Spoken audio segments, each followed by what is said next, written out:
episode of Critical Critique Pulls on Point. Today we've got Unknown Otaku, the one and only, joining us today for a very interesting video. Cloud chasing as always. Oh man. we're gonna Neretsu, I just noticed on the sidebar yeah. I'm tired of isekai by the same person and they're just covered in breast. I can already I can already see what the argument's gonna be. Oh my god. Maybe for another day. Maybe for another day. Because there's only one topic I know just a tiny bit about. It's isekai and whatnot.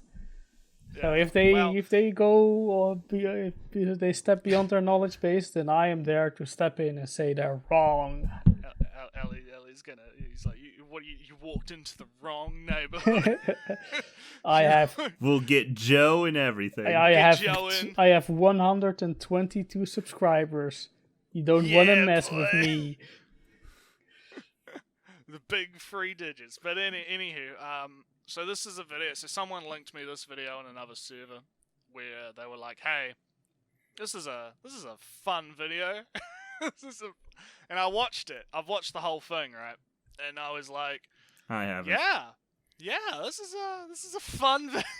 I mostly skimmed through. I watched like 1 or 2 minutes. I watched all the way up until that one point of what I said, and then I just like quit right then and there because I was like, it's like I can already see where this is going, but I want to experience it in real time. Yeah. Because I know from that moment on, every argument they make is the most dishonest piece of shit that's gonna happen. We're talking a lot of around it. Yeah, so let's before we get started, let's just do the primer. So this is how coded character design works. Dragon Maid blew up on Twitter and everyone has a hot take. Was that the original title? Thumbnail. No, I think that is the title. Alright. But the thumbnail is I am so tired of the 1,000-year-old dragon lollies.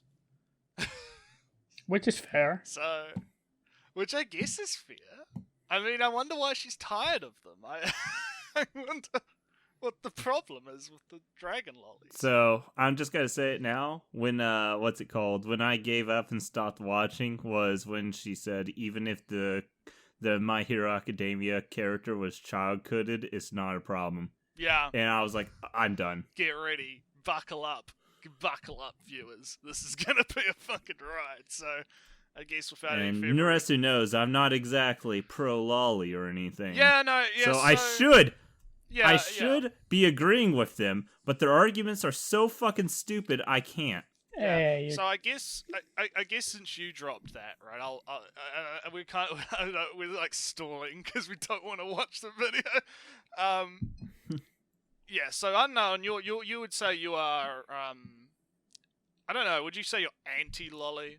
Would you say you're that anti on it, or would you say it's more what's it called? Like, where would you put yourself on the great lolly debate? Where would you put yourself? Well, for one, I'm not like a furry who is saying, "Oh, lolly's bad, but furry is okay." No. I would never say that. Both are degenerate. Right. What's it called? I don't know how comfortable I would be with outlawing it, but what's it called? I definitely don't think it should be encouraged. So you just don't. I think what's the best way to describe this? It's the Nick Rekieta stance, where it's like his stance is essentially, I wouldn't have it banned or outlawed, but I really wish people would stop making it. On their own. Yeah, kinda. Because that's his stance. His stance is basically he wishes people would just not do it. And I think that's a fine, like, because I come at it from the angle of, it's freedom of expression, it's art. I don't, as long as no one's getting hurt, I don't give a shit. Right? I really don't. I think that people should have the freedom to be able to make things that are gross and disgusting, even if I find those things gross and disgusting. I've never been particularly hyper into lolly myself, but I respect its right to exist, even though I don't personally agree. Like, I don't like it. Right, I don't go out of my way a lot of the time, but it just so happens that a lot of the people that I talk to tend to love posting it all the time. So it's Yeah. one of those. To make things. mine real quick, I like lolly characters. They have an appeal. I don't. Well, okay, let's get this straight. I don't think there's an issue with lolly characters. The issue is more of the sexualizing and all that, and the actual what's it called, like the actual lolly in hentai or any of that. Like, let's just make that Oh, clear. no, I don't I'm- think anyone has an issue with there being a lolly in general. Well, Yeah, and I was specifically talking about the hentai as well. recent controversy that would suggest otherwise, that lolly on themselves aren't controversial, kind of. But no, I'm talking in general. They're a fun tool to use in eroticisms or whatnot, and even in normal in a normal shows, non-sexual shows. So, I mean, I guess you would almost compare to something like The Ugly Bastard. It's a similar narrative tool, if I'm going to be real fancy about it. Yeah. All right. Well, yeah. So I guess it's interesting because we kind of have like three sort of different perspectives, a little bit on it, right? Like you have Unknown, who is more on the yeah, no, I really don't like this. I wish people would stop making it. It's ew. Then you have me, which is more. I don't personally it doesn't personally get my rocks off, but I respect your right to get your rocks off to it. And then you have Ellie, who's a little bit more. Yeah, no, it's a fun narrative tool. So, All is fair so- when it's cute. That's how the good Yeah. saying goes, right? Yeah, no, it's Cute is no, justice. It's fine.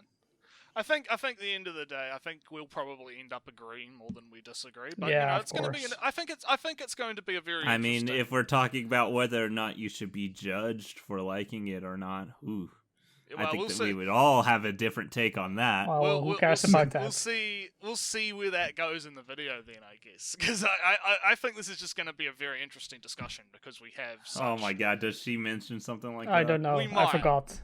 Oh my we'll God. see. We'll see. But no, I just think it's We'll going to see. be an interesting discussion in general because we have such, I'm going to use woke terminology. We have a diverse set of viewpoints on the cast today, guys. We got all. We got manner a of- trans representation. Yeah, we got yeah. our Aussie the Kiwi representation, and then we have our fellow British person.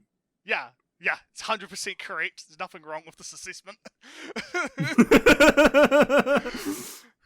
Okay, so I guess without any more stalling, because we've been here for like 10 minutes stalling, let's get right into the video then. Content warning: mentions and discussions of sexualization of children, pedophilia, and child pornography. Wait, if I any of didn't these see topics that are at- upsetting to you, you may just want to sit.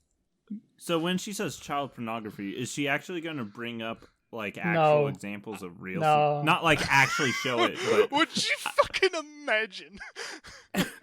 The answer is no. It's all just lolly, icky. It's literally Okay. child pornography and Yeah, whatnot. it's all it's all because she's Okay, equating okay. lolicon to child pornography. She's like, okay, which is I just wonder. It's the question that always has to be asked now. yeah, but it's weird. It's weird to me. It Because, shouldn't be that way. It should be separate things, just because that's how language works. You want to know a concise thing of like what you're talking about. Yeah, exactly. You don't want to have to ask that question. And Wait, here's- are we talking about fictional or real? Yeah, and here's an interesting point. If she like thinks, I mean, I think the trigger warning is more just because she's going to be talking about like the ideas of CP in general, right? But let's go under the assumption that okay, lolly is CP, right? You're making a fucking YouTube video that's going to have lollies in it. You're posting CP to you. No, think about it, right? Nah, under I'm these- not. I'm under not. the logic. I wouldn't right? exactly say that. I'm not really interested in Um, these narrative semantic traps. In I wouldn't exactly say that because I doubt she's going to actually post any lolly hentai or whatnot. True, that's fair. But then again, it depends on really where you stand on the issue, right? There are some people. Oh that yeah, will- if you 100% believe that Lolly is CP and you post Lolly, I holy shit, man. It's a bit weird. It's a bit weird. But all right, let's keep going since we're past the trigger warnings. Let's see what she has to say about it. This one out. I wanted to like Kobayashi's Dragon Maid. It's a wholesome romance between a monster and human, and an openly queer romance at that, which ends up exploring the nature of found families, which, as I discussed in my What's with the idea? Okay, here's one thing I've actually been noticing a lot more. What's with the idea of just saying everything's queer? Well, Why can't you just say it's lesbian characters or it's Well, gay, it's both because couple it or encompasses both. That's I the know real what- that's the answer. they're just that's pretty much the answer, really. No, I know that queer encompasses both, but it's like we're talking about a specific section right now. We're talking It's like about you don't- Yuri, right? Like we're talking about a Yuri relationship. There is a countless amount of actual what's it called lesbian couples in anime that are canon. I don't understand where this idea that there's a lack of it is. So I guess since we're talking about Dragon Maid, have we all watched Dragon Maid? Because I've watched Dragon Maid. Oh yeah, Yeah. I've watched Dragon Maid a few times. So we know the content of Dragon Maid. Yeah, I find it weird that she's like hyper fixated on the queer part, right? Like, because if you watch from Funimation or Crunchyroll, I forget which one did the. it was Funimation. It was Funimation. Okay, yeah, if you watch from Funimation, then they took them out from being queer. Yeah. It's like if you want to blame anyone for losing queer representation, blame Funimation and them. It's great. So yeah, I do like the I do find it interesting how she's talking about the found family aspect though, because that's actually not something that I've heard talked about a lot in relation to Dragon Maid, because it is kind of a found family type thing, right? Where all these kind of disparate characters sort of find each other, and then essentially Just a bunch of people that were lost and hurt, and they pretty much lick each other's wounds. Yeah. In a non-sexual way. Yeah. Oh yeah, 100% platonic. 100%. 100%. You know, it's totally Toru totally hasn't said she's sexually attracted to her. Totally. We'll see about that. Come on. I'm talking about the dub here, man. I know. Here's the thing: Superior- the dub the had superi- to complete the superior dub. version. The superior version that Funimation had to get rid of all lesbian relationships. Oh my god. Oh my god. So anyway, Fucking let's keep going. last video is one of my favorite types of story in media. For context, I have seen the first season of Kobayashi's Dragon Maid a couple of years ago. This was back when I still naively listened to AniTuber recommendations, and I wanted to see a cute, lighthearted gay romance between a Naively. dragon maid and her tired, cynical crush. I was I mean, delighted when Can Toru you made a pause real point. quick because Yeah. it feels like a slight dig at AnyTube is trash or something. Well, I mean, AniTube is trash, and our channel proves. I it, don't think right? that's a slight, but yeah. I mean, it's slight because she doesn't explicitly say AnyTube is trash, but that's what's meant by it. No, this feels a lot like Jerry Freeman's video on Dragon Maid. Yeah, that was the one that we covered, wasn't it, Ellie? Wasn't the Yeah. other one? What's it called? The Because it seems kind of like she's doing the same thing of where all the big AniTubers talked about how good of Kobayashi Dragon Maid was, but then I went to watch it and found so much lolly. Oh my god. And Yeah, it's like, well, okay, then stop fucking going after the fucking, the most popular people, because almost everyone else talked about the lolly shit. I was like- Dragon Maid was it was pretty talked about at the time, and I vaguely I don't know. Was there a massive debate about? Well, yeah, there kind of was, because there was the whole meme about like the ravioli, don't lose the dragon lolly and shit, right? Like there was a whole Yeah.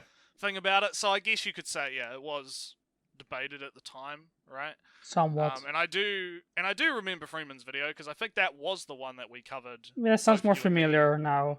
mean that back that in, there's back, something. back in the oh yeah, it was the defender of Western values video. Yeah, wasn't that it? was it. That he was defending the Western values, and if you watch too much Yes. anime, you become Japanese and tainted and whatnot. Back in the good old days.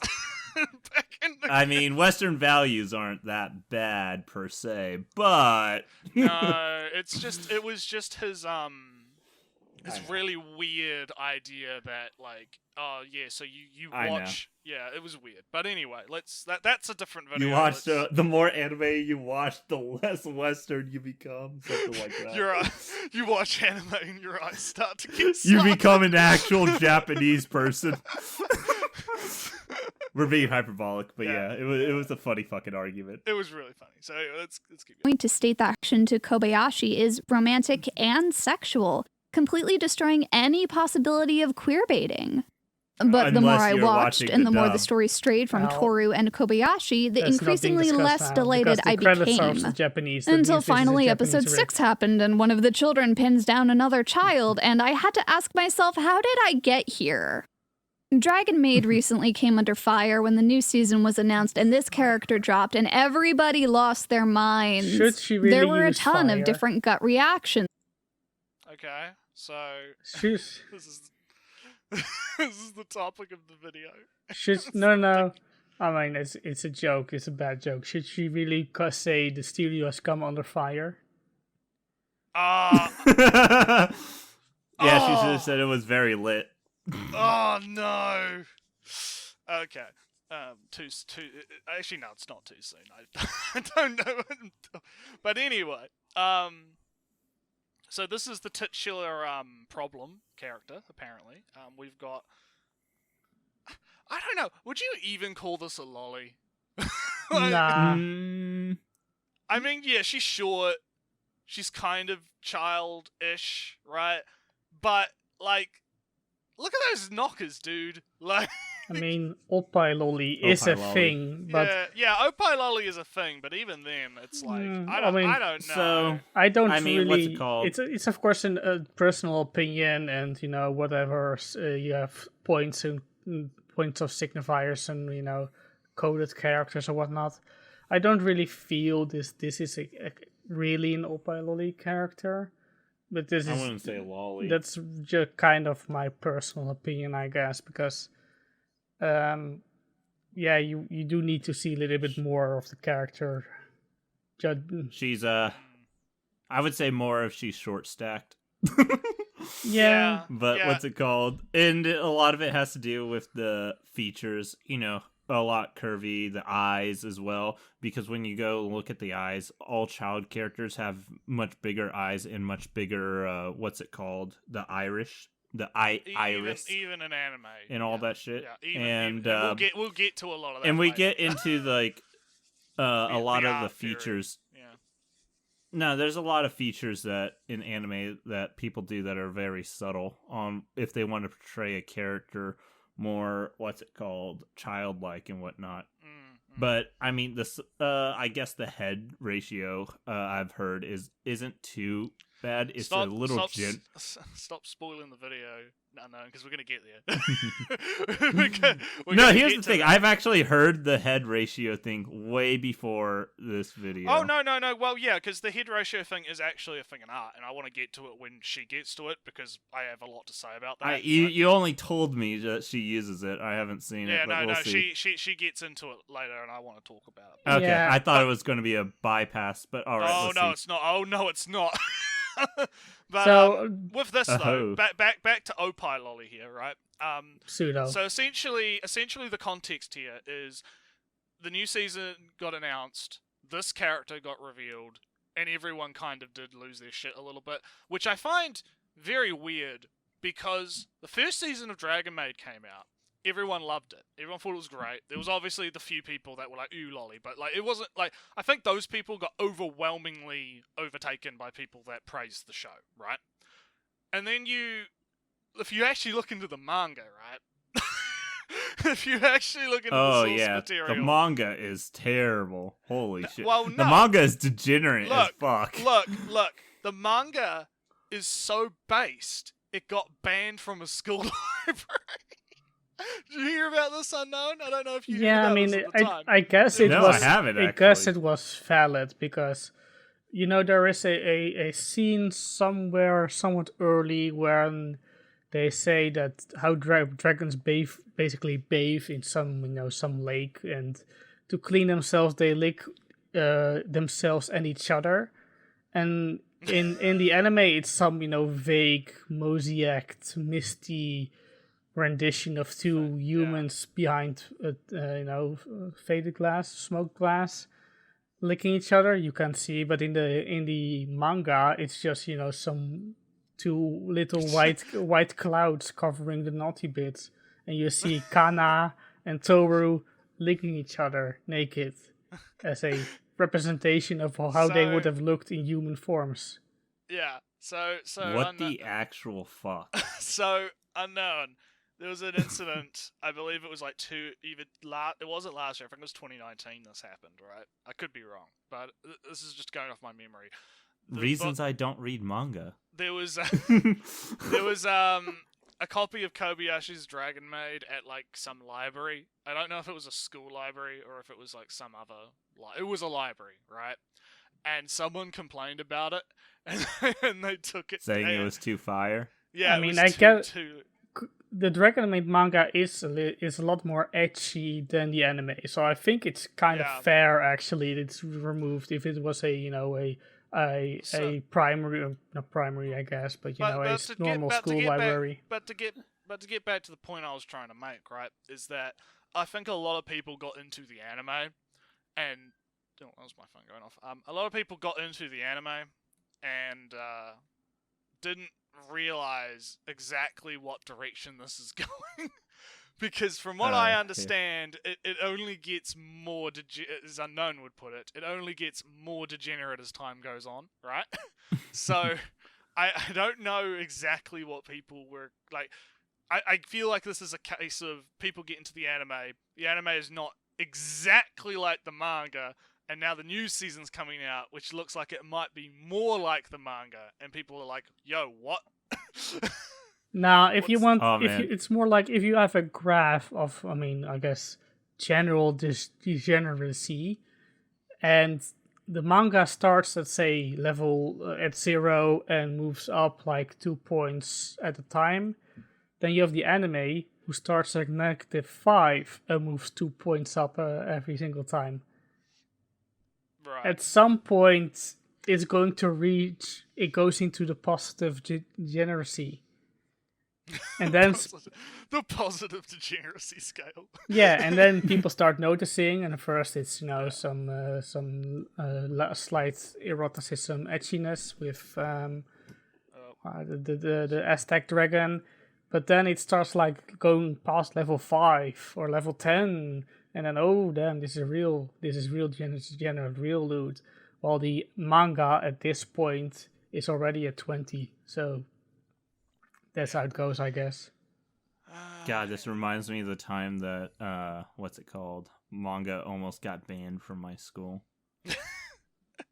All right, so let's keep going. Let's see what she has to say about this. From her design is terrible to Ililu did nothing wrong and I stand Ililu, and her character is great to her design is pedophilic. There were people trying to redesign her and fix her.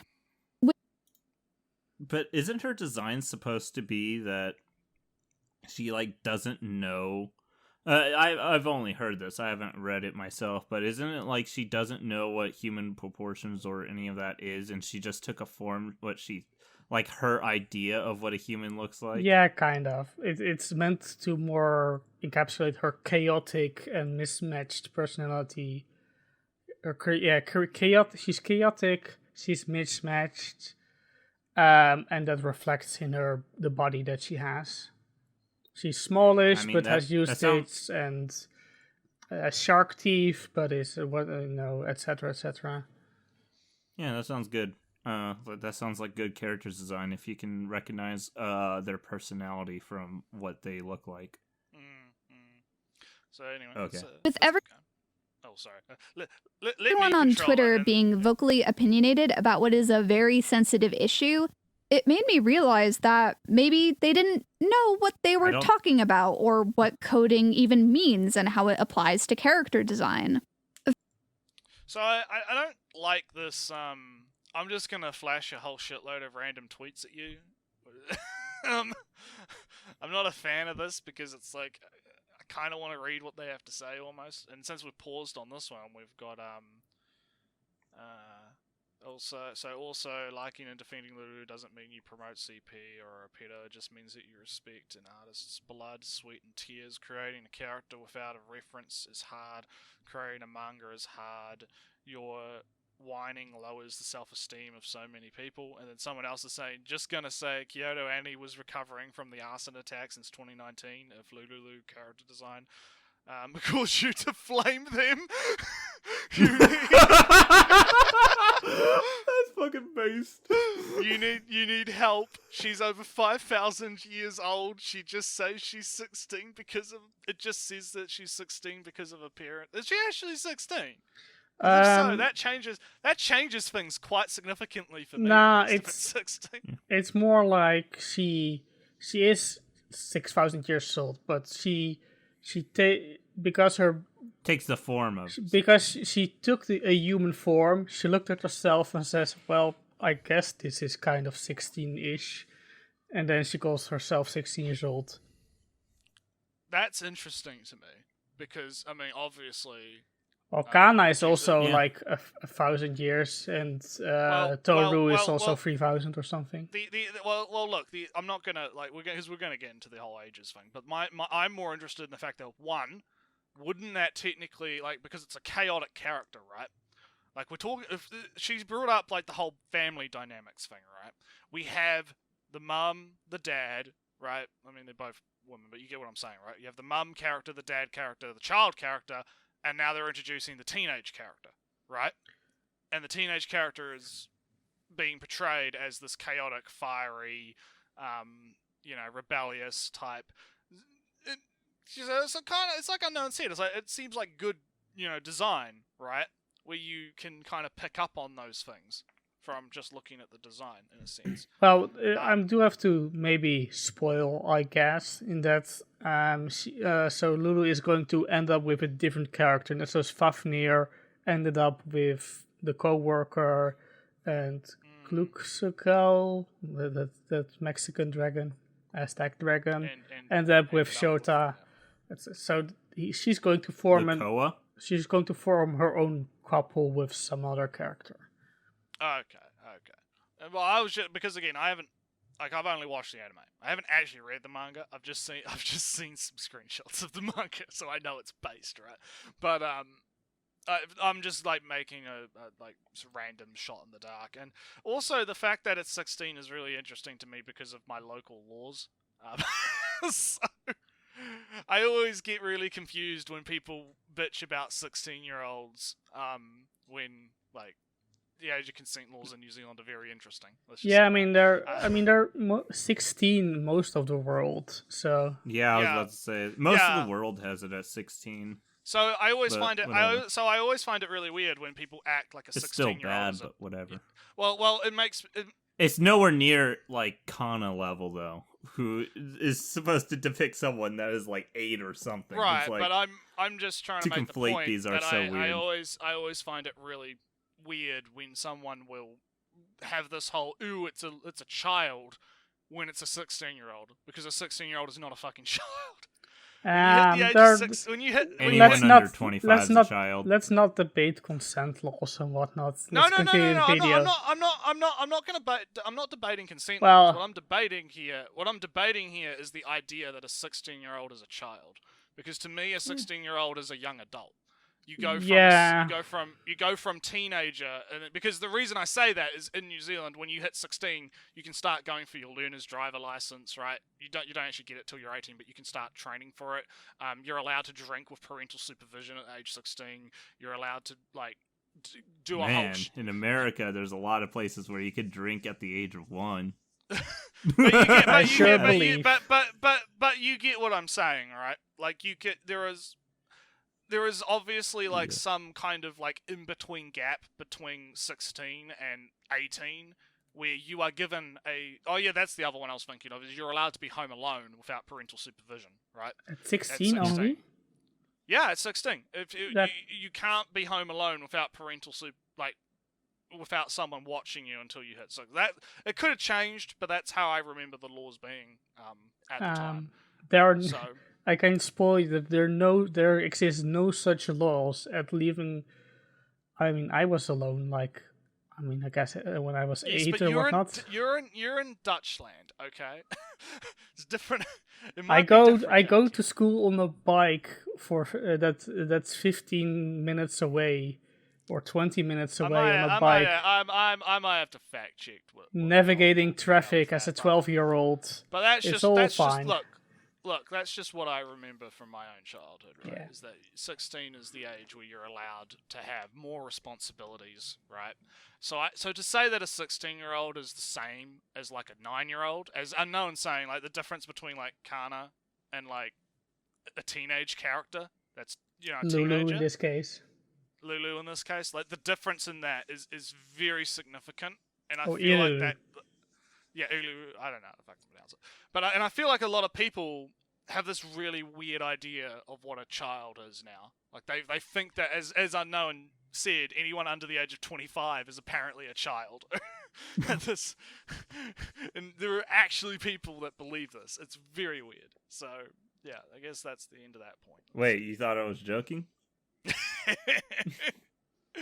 Alright, let's keep going. For context, I am an artist. Hey, hi, hello. I'm Neuralities. Welcome to my TED Talk. I really hope this Hello, I'm an artist that never could do any art. I just learned all the fundamentals, the basics, and study up on it because I found it was interesting, but I didn't want to actually pursue anything. I don't know. I don't know her. No, I'm not. Fucking oof, man. No, I'm not saying. Okay, hold on. I'm not using that as a stand-in as I was translating it. No, that's literally stuff I've done. Yeah. So, Oh, all right. Let's keep going. This isn't your first video you're seeing of mine because I usually try to stay in my lane and avoid meaningless discourse. But I went to Cool, a fine then do art it. school where I learned and studied I don't anatomy, like- and I have a degree in pause real illustration. quick before. I don't like her insinuation that this is then somehow meaningless discourse because she cares about this. Why would she care about making a video on meaningless discourse? Yeah, I don't know. and so essentially paused here. We'll address it here. So she's saying that she went to a fine art school to learn anatomy, and let me just keep going for a bit. I want to make sure I get everything. So when it comes to art and character design, believe me when I say I know what I'm talking about. I may end up Okay, so she went to a fine art school for studying anatomy, illustration, and maybe a little bit of character design is what I heard from that. I could have misheard. So she I'm knows not a how fan to. of- So she knows how to design a character and can comment on anatomy. Yeah, Yeah, which in reference to drawing and what each thing's supposed to represent and whatnot. yeah. It So should be a little more specific. Yeah, But yeah, that's my kind of problem here. Because I is- took two different kinds of anatomy classes. One was to actually learn all like the bone structures and everything, and then one for drawing. That's Those a are pain. two very different anatomy Actual classes. anatomy is a pain with all those damn Latin bones. Yeah. Oh, yeah. So Like everything, like I that's where I learned all like the names that we give stuff are just completely wrong. It's not a collarbone, it's a clavicle. Your finger bones are not called finger bones, called phalanges and whatnot. What's And your there's also what's your xiphoids? xiphoids? Xiphoids. That getting, syphiloids. Xiphoids. That is. getting educated on the trying POP to today. remember. Getting educated. Shit, I don't remember if that was the thing in your foot or if that was the thing in your what's it called? Sternum. Pelvic area. Oh, sternum. Oh, doy. Right.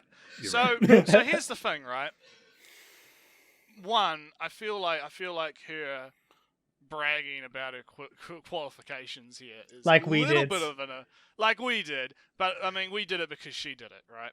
I feel like that is a little bit of an appeal to an authority in a sense. It's like, hey, I'm a big expert man, because I compare. Well, this I to, mean, appeal to authority is not bad. It's bad when you appeal to a fallacious authority. which is what I'm accusing this of being. Because when I think about other smarty pants people on YouTube, Joe comes to mind. When Joe has a video, like for instance, he had his video on Attack on Titan, which was really good. Kind of on Came Attack out on recently. Titan, mostly about. Kind of about Attack on Titan. When he has that video come out, he doesn't like start the video by going, "Hi, my name's Joe. I got a PhD in the studies here, and I'm gonna educate you guys. I'm super smart." I have a Cool, PhD in games that makes me qualified to talk about anime. Yeah, exactly. So I'm not a fan of like front loading. Like I feel like you could like mention it, but the way that she's kind of going, "Hey, I know what I'm talking about because I got myself into thousands of dollars of debt to go to an art school to learn shit that I probably could have just learnt by myself at home, right?" Because I'm gonna tell you, I went to creative studies, and I'm lucky. I'm kind of glad I didn't go to art school. Let's just say that. I'm kind of glad. Like my art's nothing to bloody like. I don't brag about it because I just do it as a side hobby thing. I don't actually like get full on into it, right? But I don't like. I don't like this idea that, oh, I went to a fancy art school, that makes me better than you, right? Because there are reasons to go to art school and to not go to art school, and those reasons don't necessarily coincide with like quality of opinion on Lolicon, right? Yeah, In a sense. just so quickly how to improve this bit then is not to say, look, I went to art school, I know what I'm talking about, is I'm going to talk about art stuff. I went to a school. If that was an objection, etc., here's what I have to say. Kind of, if you want to disarm people by saying you don't know what you're talking about, then instead of saying, "Trust me, I know what I'm talking about, I went to art school," say, "I went to an art school. You can trust me if you want." Yeah, I'd agree with So that. Naretsu, I'm gonna have to disagree with one thing that you said. I don't think well, I haven't seen the full video, so maybe there is something more. But I don't think she's trying to say, I've been to an art school, so I have a valid opinion on Lolicon. I think she's trying to say, Well- I've been to art school, so I know the subtle differences between characterization that that is part of the topic itself. So I think we'll get into that when she does actually start to get into the art theory, because there's a section of the video that is specifically about what you're talking about, the art theory and the subtle differences, right?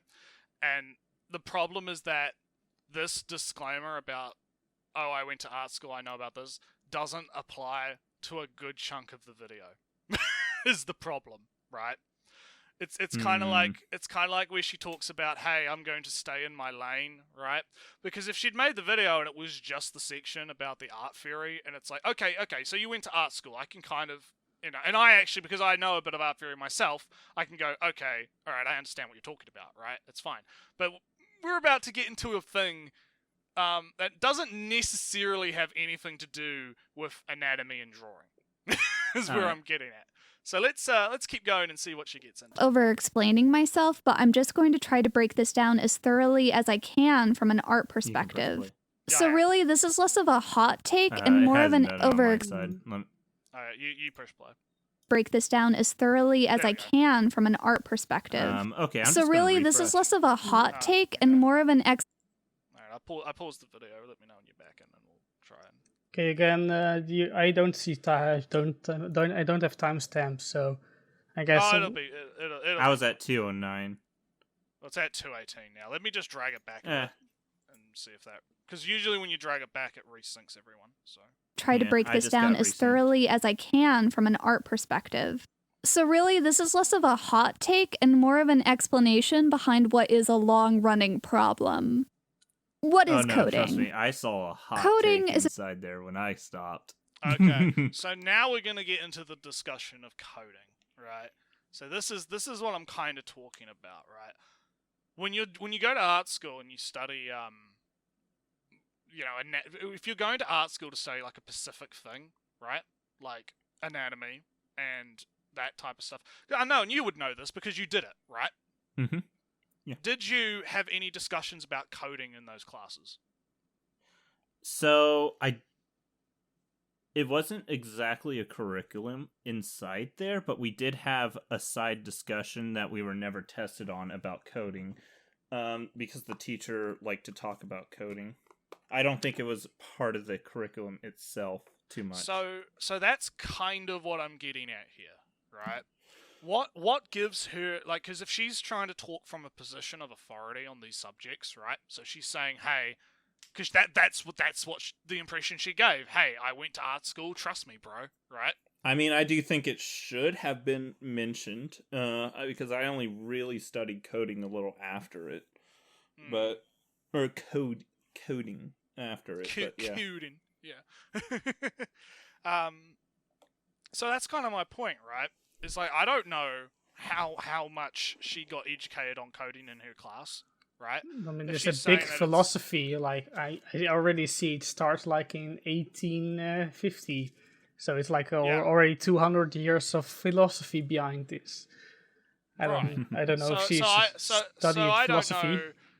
Yeah, so I don't know what her like expertise level on this is, right? Like I don't know what her credential, because this is the thing. She's made it out that the credentials are important. So now in my head, I'm thinking, oh, so if she's talking about this, then does she actually know what she's talking about when talking about this? When, to me... So in my class, more of, they didn't really mention coding per se by the term itself, but you can talk about how certain features are supposed to represent a certain personality, and certain personalities can come to life, and sometimes that could paint a picture of what the character is, and technically that could apply to, hey, this character is coded this way because these features are supposed to represent a black person. So I think there should have been more part of the thing of when I was doing it, but if we're talking about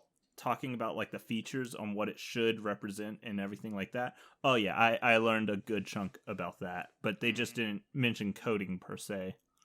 So it was kind of learning about that, but it wasn't this philosophy type. It wasn't directly learning. I mean, I guess it was indirectly. I guess if I maybe summarize it, your learning of coding was red means danger.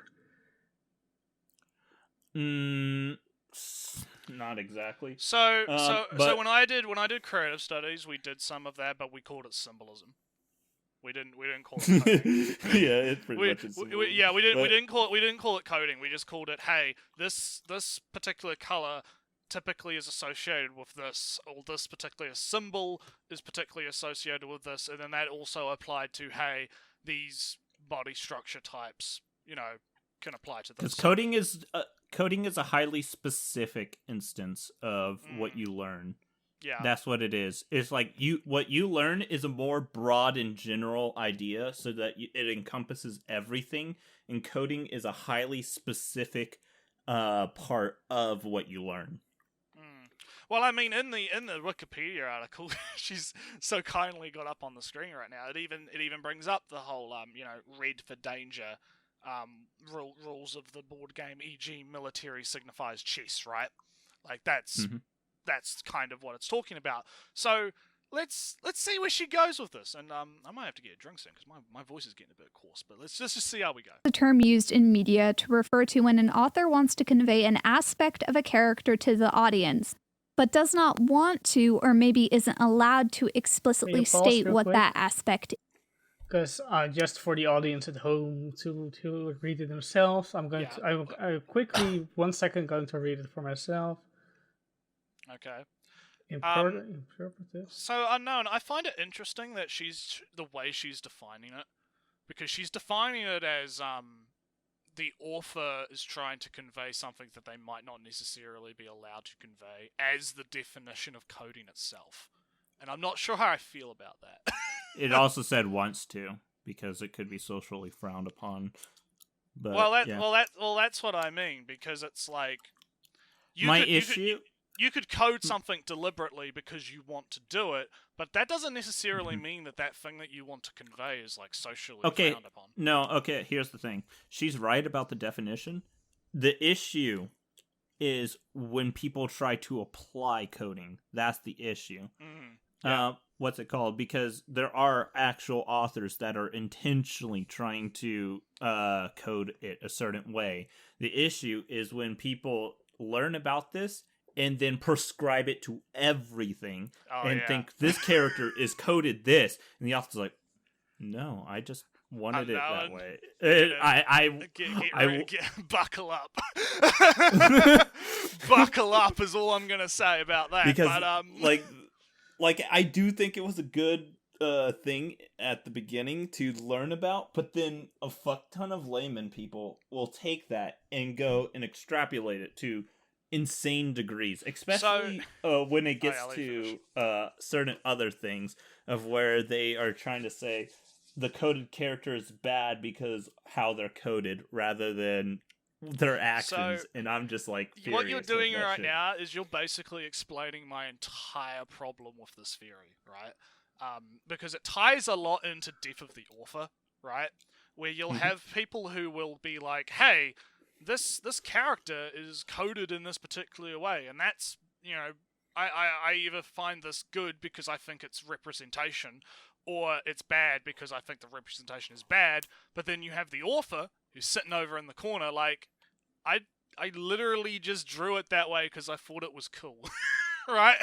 I mean, the offer could be wrong, or even the subconscious, hold on, whatever. But if I wanted to go back to this text, because she highlighted two sentences. Wait, Ellie. Okay.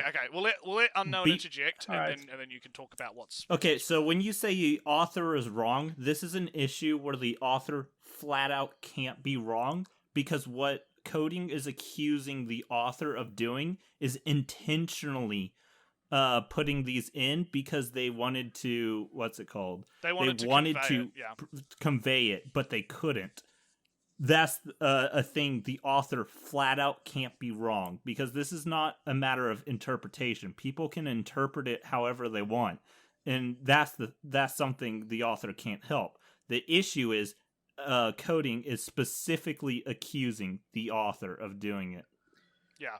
Authors can code without them realizing it. That's my counter argument. No, that's literally not the definition. Yeah, I was gonna say, like, it's because coding is it's very different to the idea of like an interpretation of something, right? Like, so you can look at a work and you can interpret, hey, I think that because it is specifically talking about that it was intentional. All right, so I'm going to disagreement. Okay. I may be wrong. I may be right. That's not the most important thing here. If you want to say there's a possible way for them to portray it on accident, that is possible. But the way she's using it right now, because she talks about the intentionality of it, the author can't be wrong. Because it's literally all of his actual intentions. You mean the author or whoever? Excuse me. I'm more well.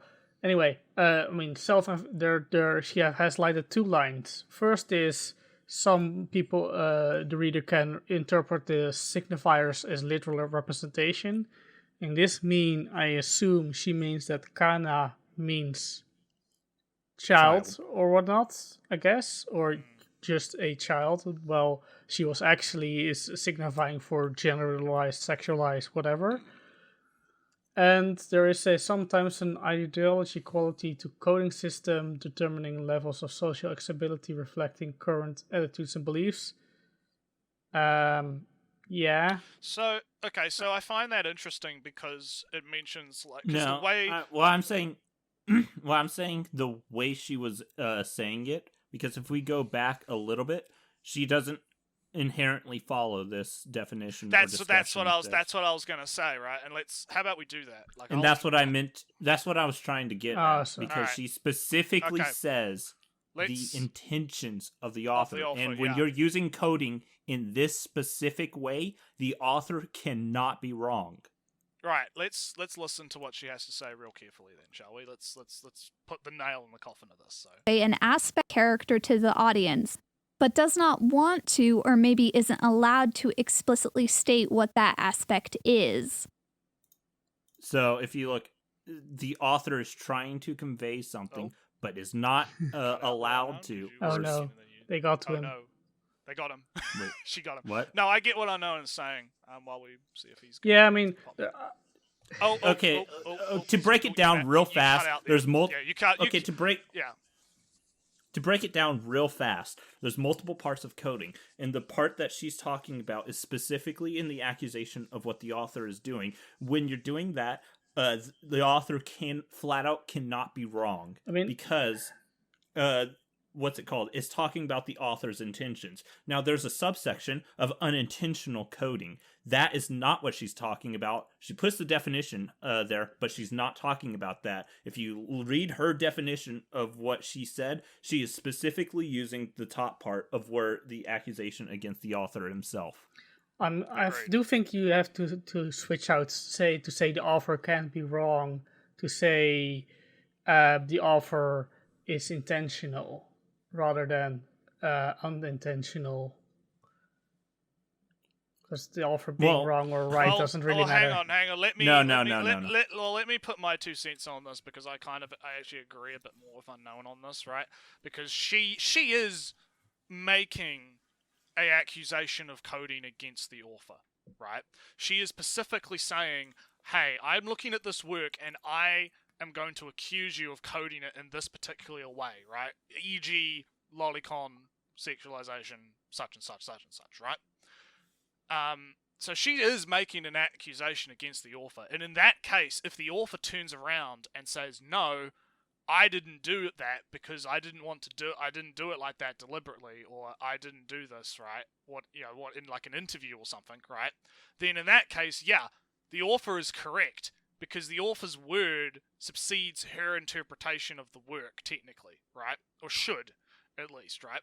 It doesn't mean her interpretation is necessarily like invalid, right? Because a lot of people get annoyed by this idea that, the author is always 100% correct, but even though they are, right? And they're like, "Oh no, that means that my wacky interpretation isn't real." When it's like, no, you're allowed to have whatever interpretation you want. That's fine, and you can believe that interpretation as much as you want.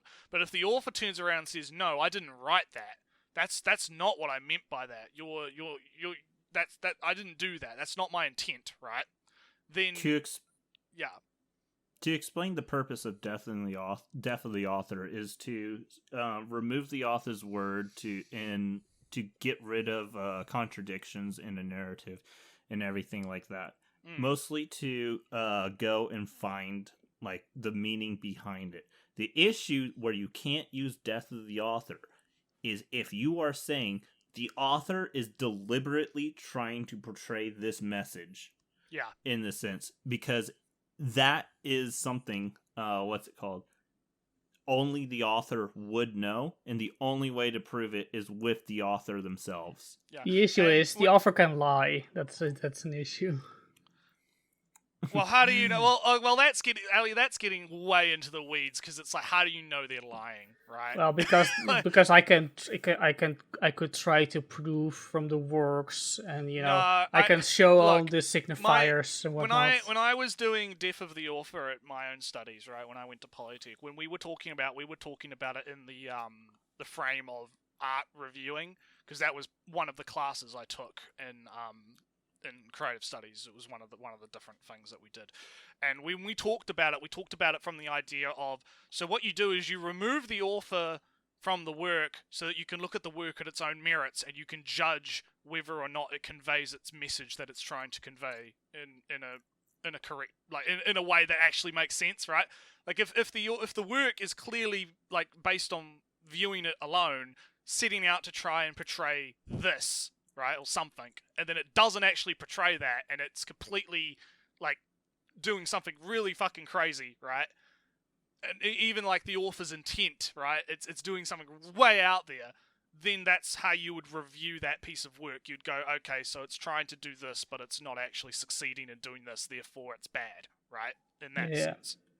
So and that's kind of where I think we're getting at here. It's like the theory is correct, right? Unknown, right? Like she's got the theory correct, but the application of the theory is incorrect. Like she's applying it in a very weird way.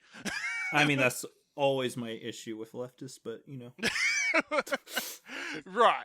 But that's the thing, right? Like coding is actually a thing, and it is a very useful thing, right? It's something that, artists, it's like one of the artist toolkit boxes, right? It's a very useful thing to be able to understand coding and like, okay, I want to portray this, so I should do something like this, right? And then you have on the viewer's end, it's useful for the viewer because the viewer can immediately recognize what's trying to be portrayed because it's coded that way. But then what happens well, hang on, I'll finish and then I'll let you go. And then we're going to continue the video because we've been here for a bit, right?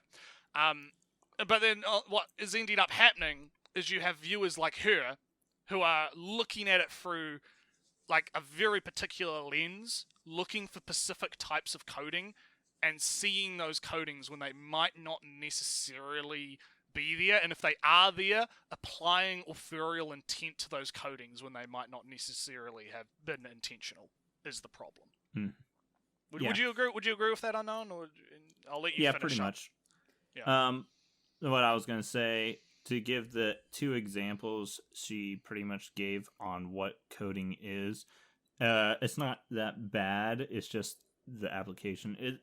But what's it called? So when she says coding in the sense of you might not be allowed to portray it, that would be something like Steven Universe being able to go into countries that ban lesbianism, all that shit. But they're gyms. They're not lesbians. Well, and whatnot. But was there the case in Russia where they had to like put a mustache on one of them? Did you hear about that? I don't know. You first, Unknown, then I'll wrap this up.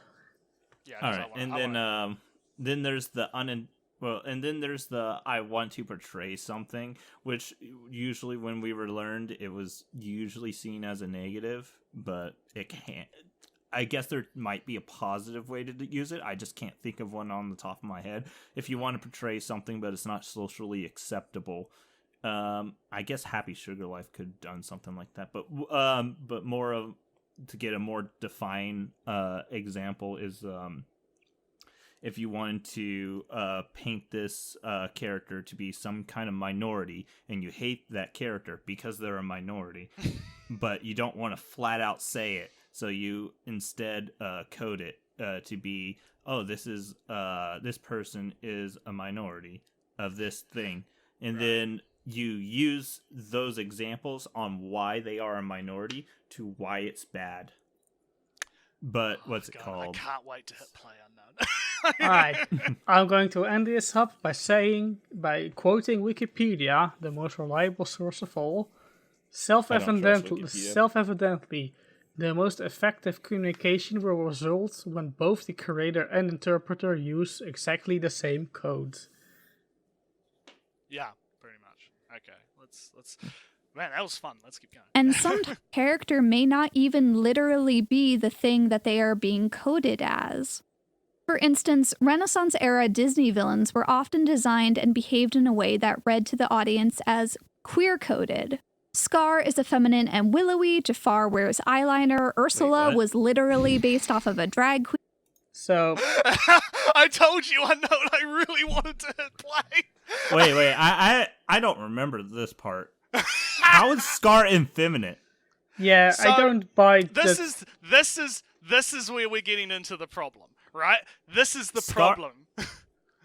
Scar is almost like a hyper masculine person inside the fucking show itself, and in fact, like, he's literally borderline Hitler. So let me just say that what she's trying. Okay, I want to get to the end of this Disney bit. Right? This is why I hate coding.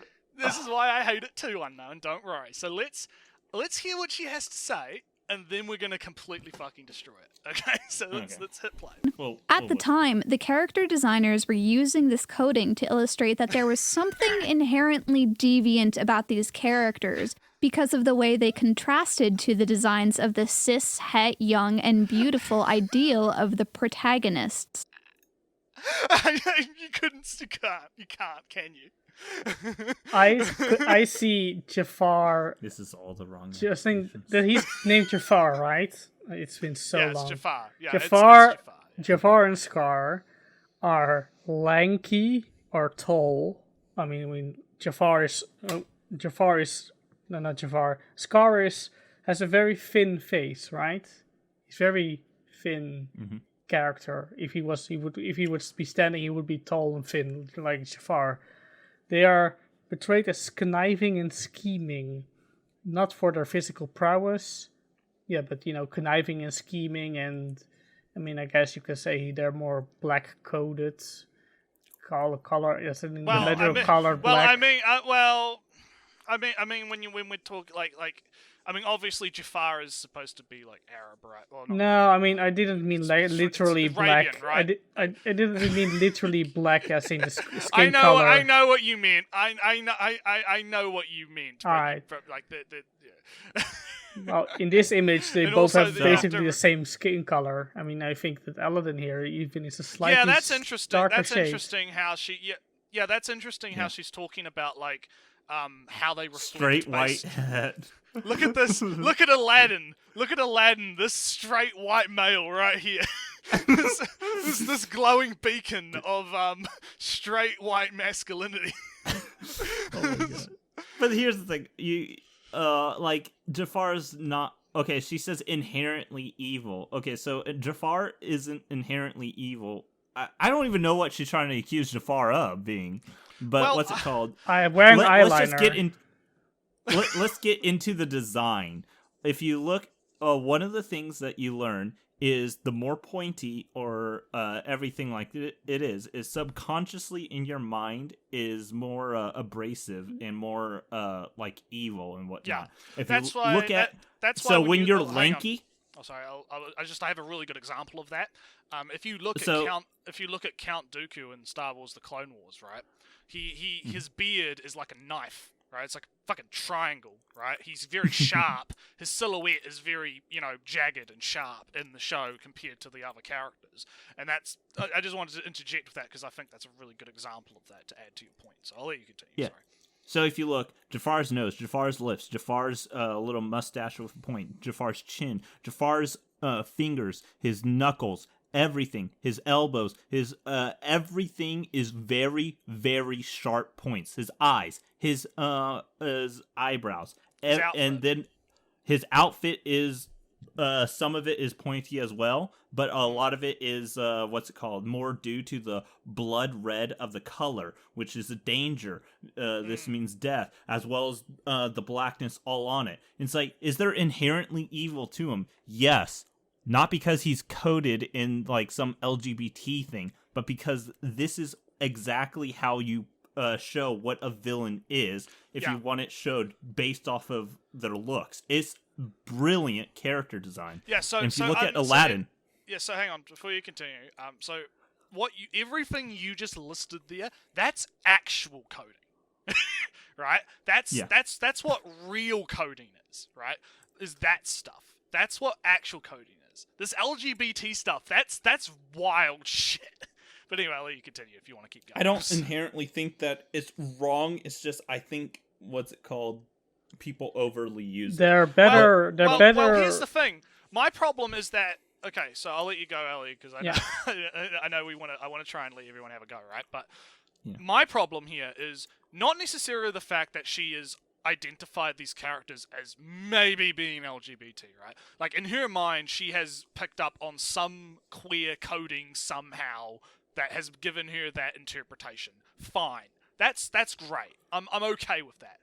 Where she loses me is when she prescribes the intention to the authors that they made these characters LGBT specifically to paint them as villainous, right? Because that's when you're getting into like prescribing intent to people, right? and you like, unless she had like an interview from some Disney animator at the time that was like, yeah, man, we're hyper red pilled and based. We wanted to paint these gay people as like super evil, man. Like that's what we wanted to do. Unless she actually has proof of that accusation, I view that as a problem, right? That's my stance here, right? Like That is a massive problem. yeah, it's you can't just go, hey, I've identified this, therefore this. That reasoning is fucking wild.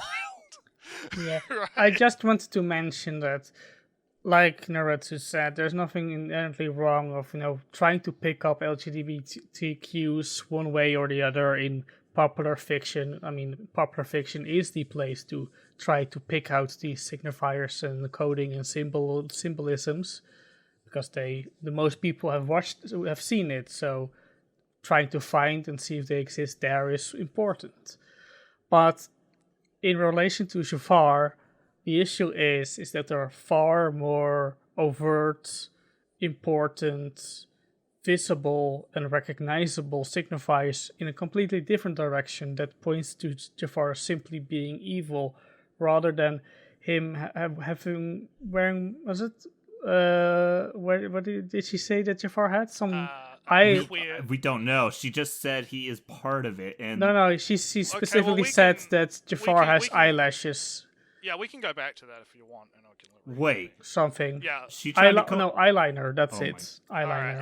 let me go all the way back. Okay, so here's when she starts talking about Disney. Let's listen to what she says. Era Disney villains were often designed and behaved in a way that read to the audience as queer coded. Scar is effeminate and willowy. Jafar. Okay, so let's start with Scar, right? So her reason for believing that Scar is queer coded is that he is what was it? It was willowy was one of them. Feminine and willowy. Yeah, feminine and willowy. So do we agree with that? I mean, No. I'm not very familiar with willowy as a character trait. Yeah, what does that actually like? Someone pump that into Google. What's the definition of willowy as a like personality trait? Because I've never even like. I mean, I've watched. I can guess at the meaning. Somebody who is Like I always viewed Scar similarly to how like Unknown described like Jafar. Like he is a skeeving, conniving. Hey, I said that. backstabbing, right? Yeah, or you said that. Someone said that, right? God, my memory's shit today. Like I've always like seen these characters as like. Is she saying Willowweed or Willowy? I willowy. think she said Willow. I'll bring it back just to be sure. Because Because to be fair, she speaks really fast in that point. So I want to try. Because I've never heard of Willowweed as a dignifier. All right, let's Or listen. Can willowy. literally be the thing that they are being Okay. coded Let's as. listen. For instance, Renaissance era Disney villains were often designed and behaved in a way that read to the audience as queer coded. Scar is effeminate and willowy. Jafar. Willowy. So that is. So I looked up the definition of willowy and willowweed as well, but it says bordered, shaded, or covered by willows, and the second one is of a tall. Oh no! I also have the found the definition. All right, you read it for us then. So willowy is tall, thin, and graceful. Tall, thin, and graceful. Yeah. Well, you did mention that. Well, Unknown did mention like the idea of him being tall, right? So. That was me again. I did. Okay, so Ali, I'm sorry, Ali. I'm giving Unknown for your points. So while you were gone, Unknown, Ali brought up the definition, and so do you want to say it again for Unknown, just so we're all on the same page? Oh, everyone's Or gone not. quiet. Wait, what? I thought you said, "Do you want Ellie to say it?" Yeah, No. well, yeah, Ali, you say it, just so we're all on the same page. Oh, tall. Was it tall, thin, and graceful? Tall, slim, graceful. Yeah. Little. Well, okay, so my problem here is like, is being tall, fit, and graceful inherently a trait of being gay? Well, I guess the definition I mean, does say you can be. feminine. I mean, you can't. I mean, look, yeah, but you. Wait, I thought she said the willowy was part for Scar. We're still Yeah, talking about yeah. Scar? We're talking about Scar. We're talking about Scar right now. We're talking about Scar. You see what I mean? Unknown. You see how frustrating this gets, right? Like, but the thing is right? I don't know. Like, okay, you can be gay and have those traits, obviously, right? Definitely, right? You can be LGBT and have those traits, but does having those traits inherently make you gay as a coding? Because Well, again, I think No, not at all. I think Yeah, you yeah, need because- to take a well- step back further and say that Scar's not participating in the Lion's hyper-masculine society, going fancy all like, doesn't make him not masculine in his own right. He's powerful, he's influential, he can do stuff, and I mean, Like not, he's not no effeminate freaking lion. no, he's powerful and dangerous in his own right, and I mean, I can also put a woman in his shoes, and she would be powerful and dangerous in her own right, but the scars, the traits that Scar has, the traits that Scar has, doesn't really put him in an either feminine or masculine category. And you can say Yeah. that also contrasts him with the other heroic masculine So- characters. But So that's, okay, I'm sorry. that doesn't really. Yeah. That's, I don't think just because Scar doesn't fit in with the masculine heroes, or the masculine side characters, doesn't make him queer in that sense. It makes him different, and I guess you can also say queer different, blah blah blah blah. Point is, he isn't feminine. I don't believe he's feminine. He's also very masculine in his wants and desires and how he achieves it. And I just, again, my problem is that she's taking these traits that on their own, like, don't necessarily correlate to being gay. Like, it's weird because it's almost like she's, like, signifying what she thinks being gay means, right? In a way. Like, I don't want to make, like, a personal judgment. Another reason I against- don't like coding is mostly just appeasing It's like it's trying to say, look, this character is trying to be this, and I know this because I believe in these stereotypes, and these stereotypes are a gape. Yeah, it gets a little. so It gets really, dicey. it gets really into the weeds. So Right. to move on to Jafar for 1 second, and I think Yeah, we okay, kind of so for exhausted that- this anyway.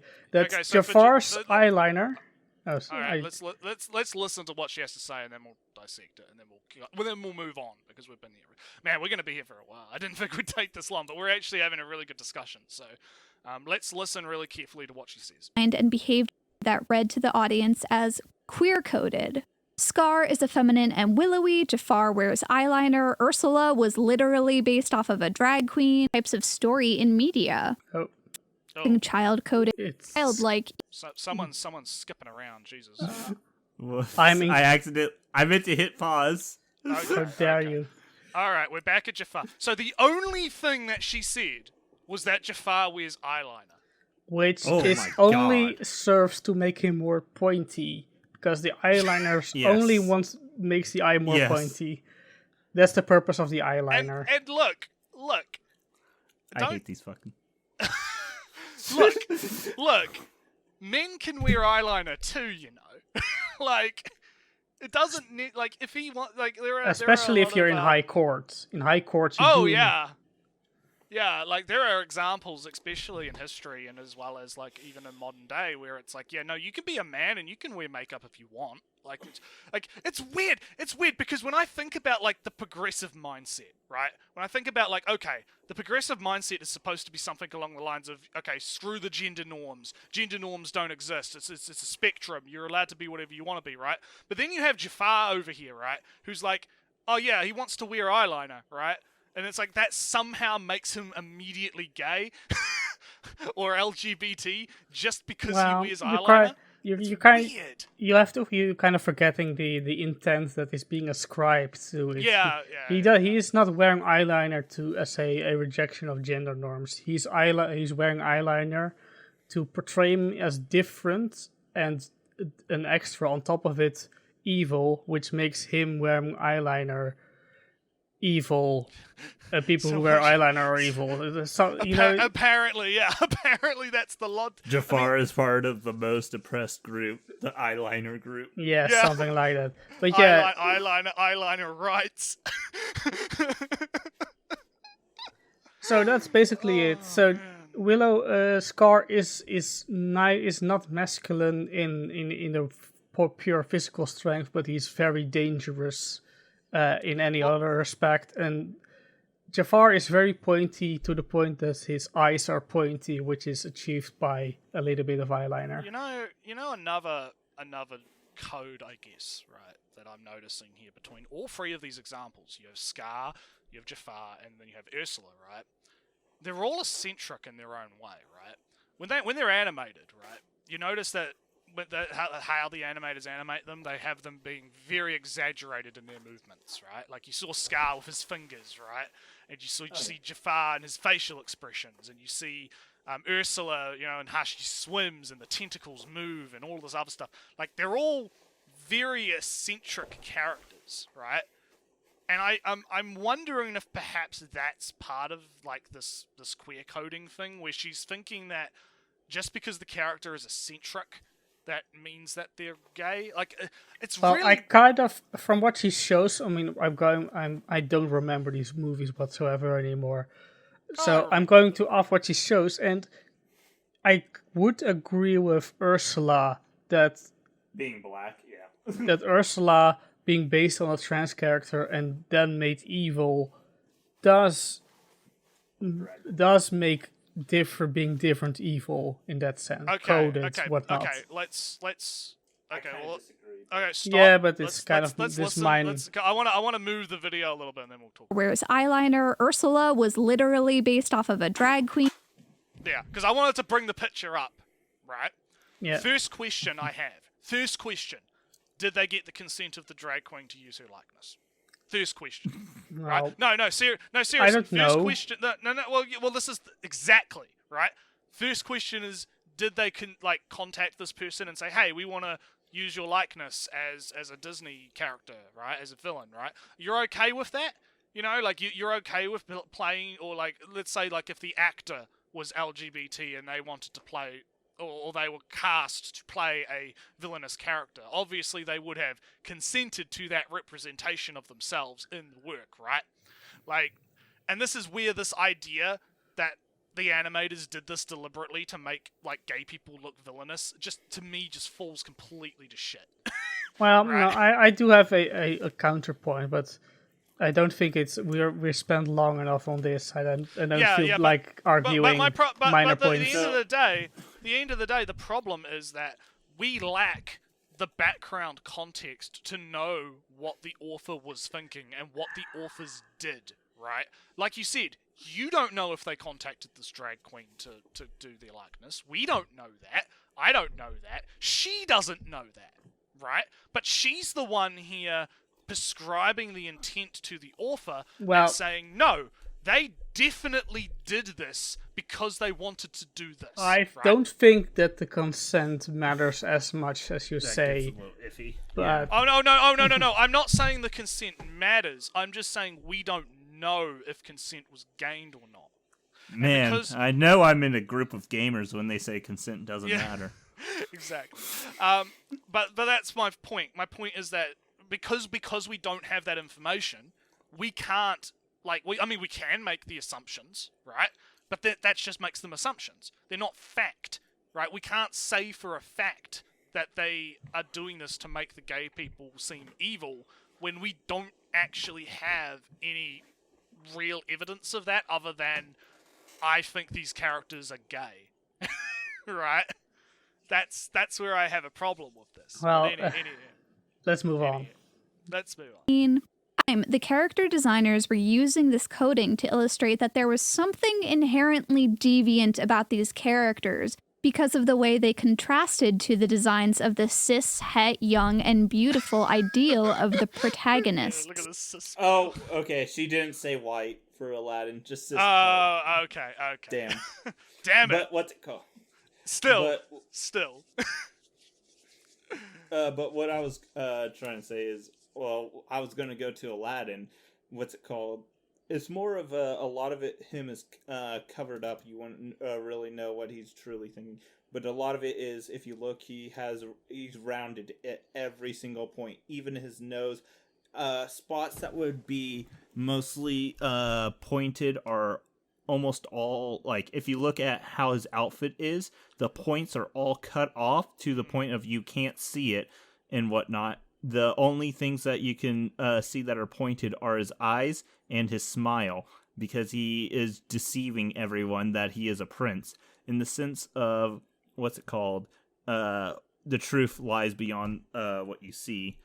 Yeah. So, in the sense of all that. So, yes, he is good. He's presenting this good nature, and all of his points are away from it. But he still has that little bit of edge, right? Like he's still, which is his character summed up. Yeah. Yeah, which also you can get it from the chest size, not size, but shape in the triangle-ish chest, as well as Jafar also has it. And, like, I don't think the main character in Jafar really contrasts as much as she's trying to make it out. All Jafar is just, he goes further than what Aladdin would do. Right. Okay. That's good. But the decision sort of backfired and ended up making queer audiences really sympathetic and into the villains, who are overall fun and a bit campy, as opposed to the hyper masculine and feminine leads. And This is very speculative because I don't have heard anything this before. And I do admit I don't move in the queer circles, but I never really heard of a big of an appreciation for Jafar or Scar, or even Ursula is kind of appreciated because she's kind of a fun character, I assume. But Scar and Jafar are mostly appreciated, from what I gather, because they're fun villains, not because they're coded in a specific way. Again, Not because they wear eyeliner. Again, they are eccentric. They're entertaining to watch, right? So I will sum this up, because there's a lot of base level assumptions that she's doing. All right, so she's trying to make it out as these people are bad because of what they are coded to be, which is not the issue. If you find these characters to be fun, exotic, relatable, that's completely okay. Because even Yoshikage Kira has probably some of the most relatable goals, like, in things, and he goes around killing people and messing with their hands and whatnot. What he wants is a peaceful life and not to be interrupted, and just do the same thing day in, day out. It's just his affinity for people's hands and killing is getting in the way. The issue, the thing that we find bad, are the parts that are making them the villain. Like, if you find everything else they do relatable and good, it's like, that just makes them a much better villain.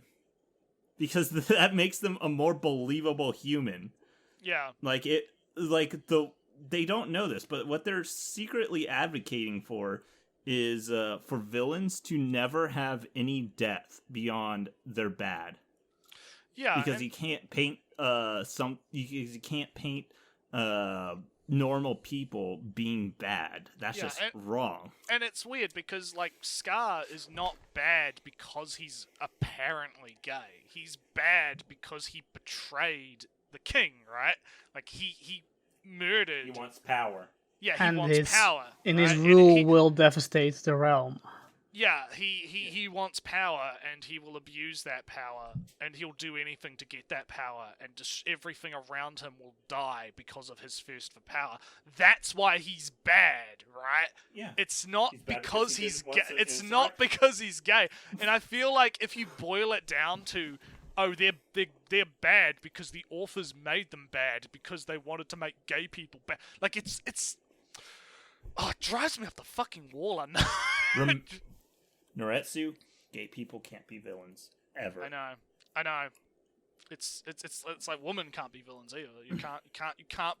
The only people who can be villains are cishet males. Too bad. Ursula is already a villain. Oh god. But anyway, let's keep going. And this is the thing that to understand about coding. All coding is not inherently bad.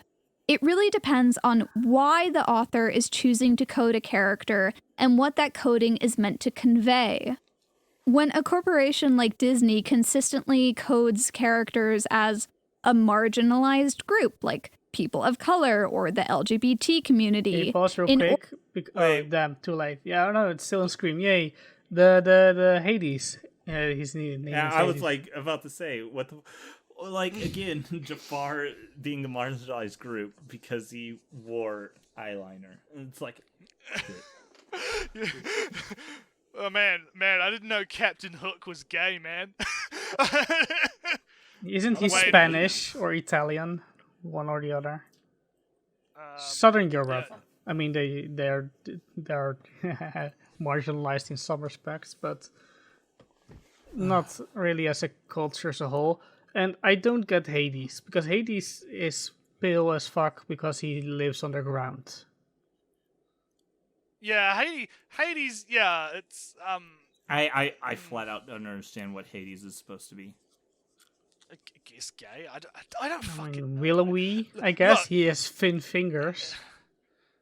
Well, no, but he's fat like everywhere else, and that was like the style of. He has eyeliner. Oh god, he's got Right. he's got dark lips. He wears lipstick. He's fucking. Oh fuck, man! It drives me up the wall that these people, because unknown. It drives me up the wall because these people are taking actual like real theory, right? Like actually good theory that is used and has practical applications, and just fucking like taking a sledgehammer and just gonna slam that shit into the dirt, right? I'm gonna, oh yeah, and it annoys me. It annoys Pretty me. much a moral relativist. Oh, I hate it. But anyway, let's keep going. I want to get past to this. specifically convey to the audience that they are evil, that is obviously not a good thing. Which is why context and framing Maleficent is wears so eyeliner as important. well. What How dare is she. child coding? All Like right, queer here we coding, go. child coding isn't inherently problematic. It just depends on how it's used. Like, Baby Yoda is child coded. This robot is child coded. Koroks and Cod. I don't know about the robot. Teen. Child teen teen, code, but whatever. Yeah, Not- I don't not on know his- if I'd say Maybe not on his own. Okay, you I have need to to- see other stuff besides yeah, robots. like okay, you have to remember that to me a child is someone below the age of 16, right? Like you have to remember, like if it looks like it could be a 16-year-old, I'm not gonna call it a child, right? It's, when I look at Bumblebee there in that picture, even though we're not on him now, it's like no, that says like okay, maybe like 14-ish, maybe like teenager, like in that No, I realm. still think it's supposed to be. I still think that's like 10 and under. Maybe I don't know. I don't mean, know. that show in particular was aimed at a younger audience, so perhaps. But anyway, let's get to Kodama are also child coded. Okay, no, this is bullshit.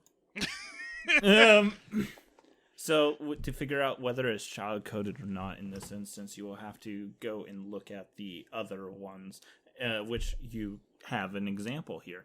If you look, they're of all different walks and sizes. There are some that are like really small and more baby-like than the tall ones right next to them. Yeah. So Yeah. you can see this baby one that goes up to like their knee, and they're like really young. And then there's the ones that are more adult looking, and you can see this with their facial features as well.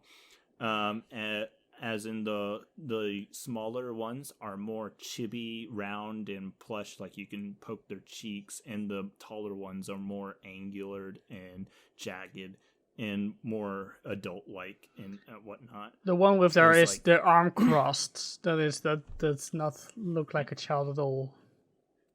yeah. A little bit to the The left. one face, yeah, I see. The one all the way, like almost 4/5 to the right. The one that's walking away but has his head turned. Yeah. That's definitely an adult. Yeah. All right, let's keep going. Coded.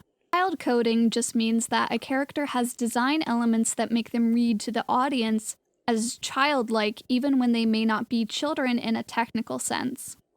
Some of these design elements include being small, having big eyes, being naive or possibly nonverbal.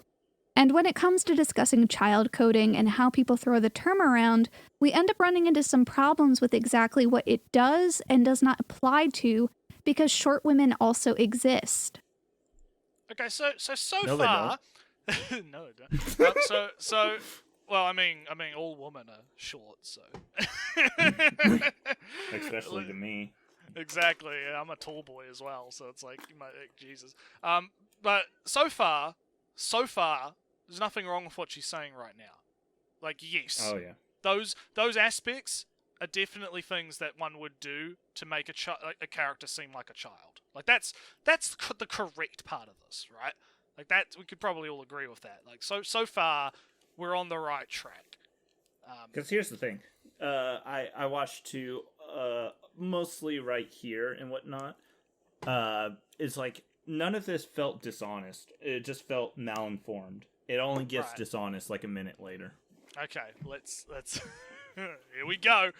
Take, for instance, La Brava, a small-time villain from My Hero Academia who is a short adult woman.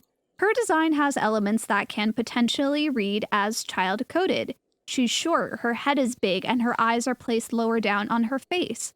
And I think the creators may have been aware of that possibility and made a few deliberate design choices to mitigate that reading. Like, La Brava is short, but she's curvy. And not just her chest, her waist to hips ratio is that of an adult. She fits in with Hero Academia's style of cartoony, exaggerated silhouettes.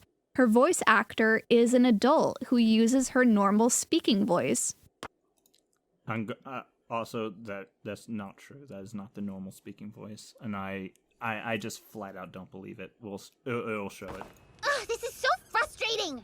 Whatever do you mean, dear girl? The JSTOR video should be racking up views, but it's barely being watched. People on the internet have no taste. クマが染みついちゃってる。 If you wanted to get a lolly voice, this is the exact voice I would say you need. And I don't This exact voice. I don't buy the I mean, she's seeking a lot of intent from the authors, which is not a particular good idea most of the time. Yeah. It's Well, I most- mean, okay. To be fair, in this particular one, I believe she said that she was assuming that the authors knew this, right? So Well- that's when you're saying that you're assuming something. That's I have less of a problem with that because you're admitting the fact that you're going without information, right? No, We're- but her reason for saying she assumes the authors knew this is by adding a few things to make it not appear childlike. And the thing is, it looks like grasping at straws, and this is like when I just like a few moments later is when I just turned it off because I was like, fuck no. Because for one, I never heard this person's voice because I don't watch My Hero Academia anymore. What's it called?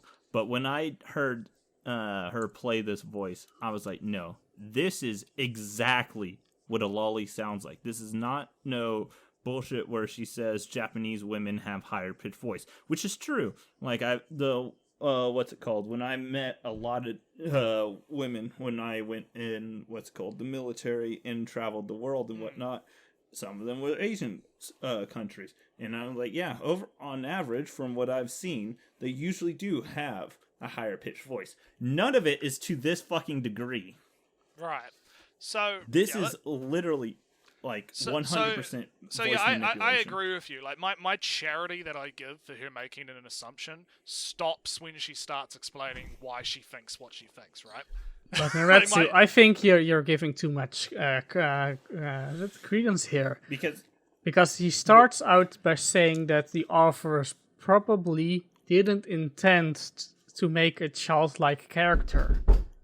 And were suddenly aware of the fact, oh damn, we created a character that looked like a child.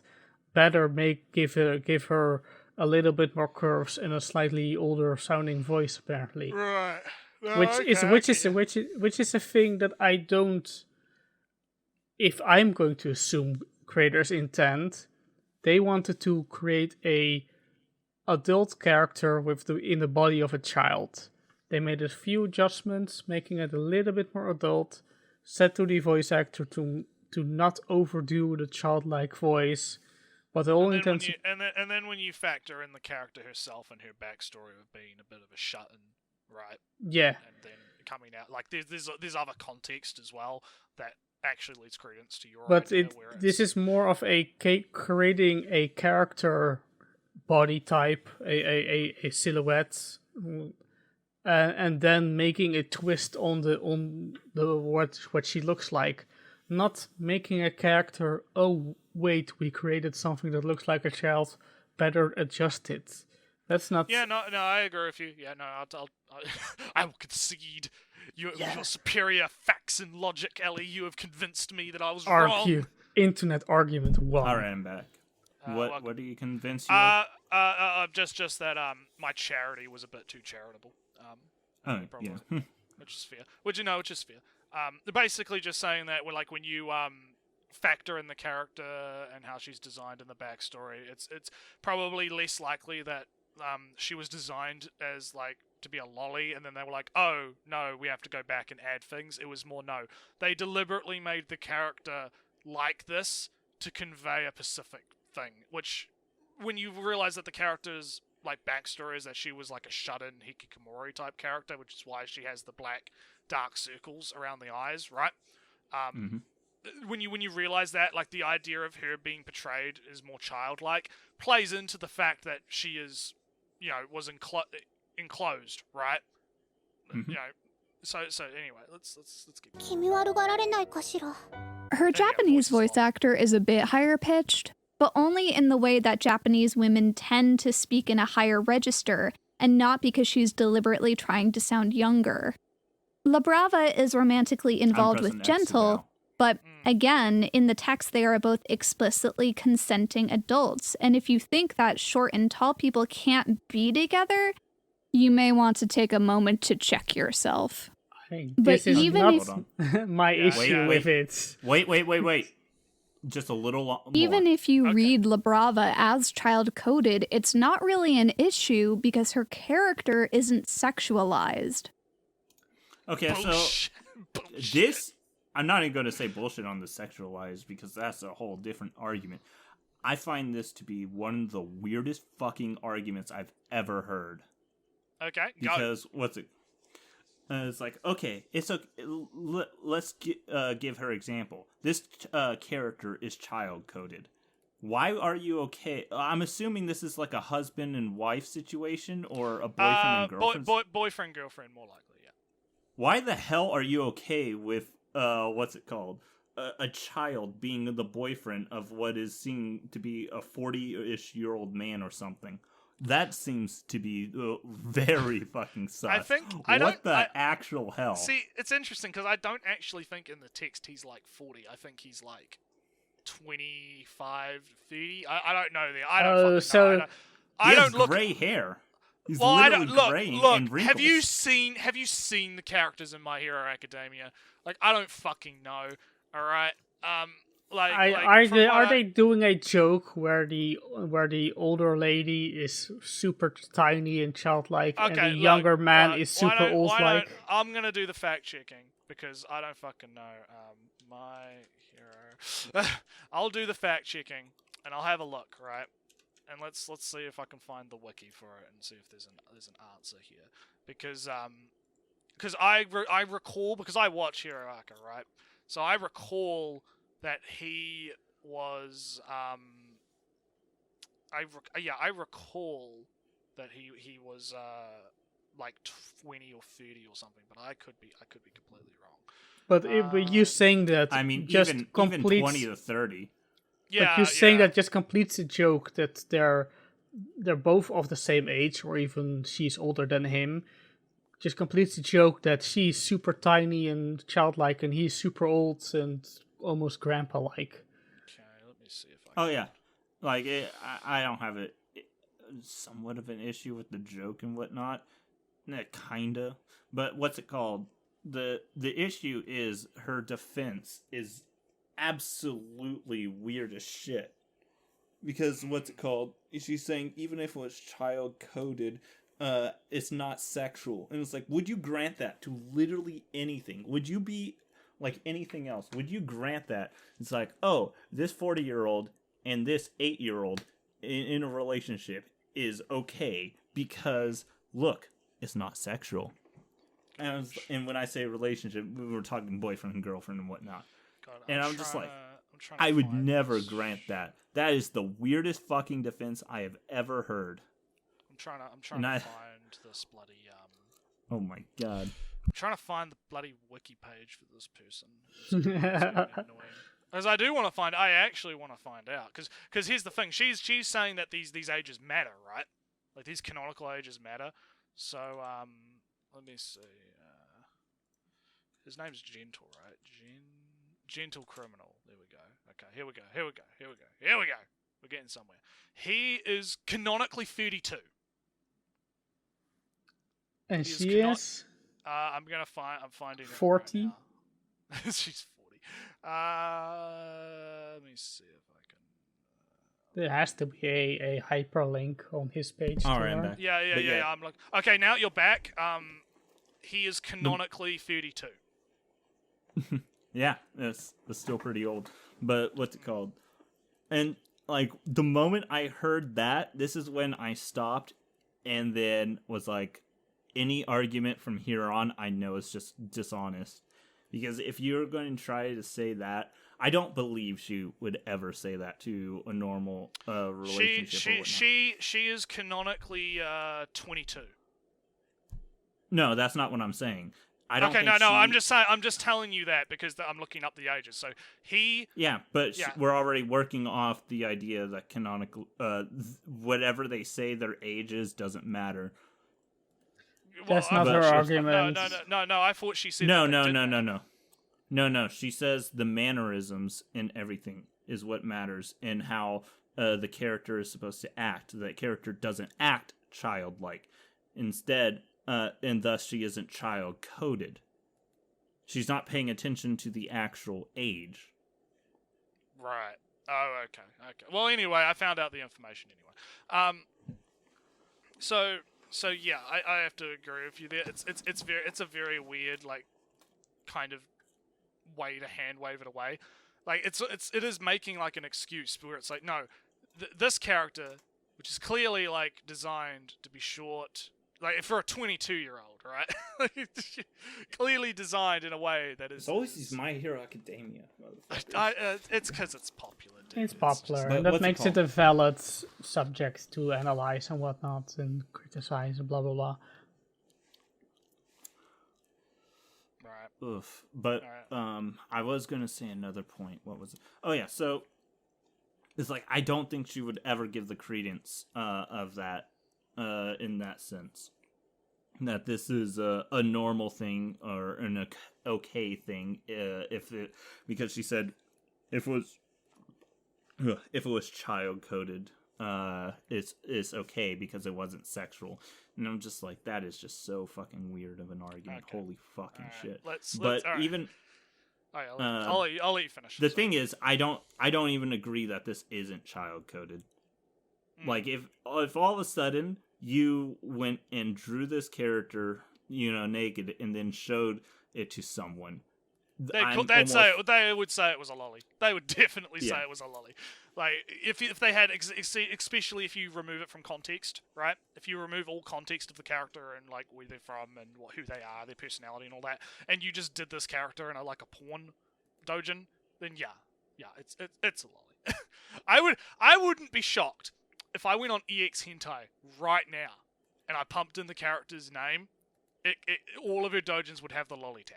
I'm not going to do that because I want to keep going, but I'm just saying I wouldn't be surprised, right? So now unknown, we're going to be going. So into the reason why I also don't agree with this argument is because she's just saying short women exist in real life, and that's why she is actually an adult, not a lolly, but she's short. Right. And I'm just like, that is, oh my god, that is such a slippery slope. Because what's it called? You can almost use that excuse to almost anything. Because what's it called?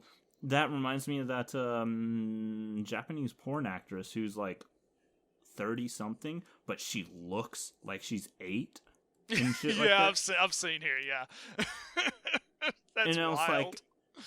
It's like at that era is like, because they exist in real life. It's like, well, what the fuck? And it's like almost all these things do exist in real life. Okay, so I'm trying to like speed. I don't want to like interrupt or speed you along too much, but I do want to keep going because we've been here for a while, right? But like to boil it down, what you're saying is just because it's in real life or you can find an example of it in real life doesn't necessarily make it any less gross, I guess. Is that kind of what you're trying to say?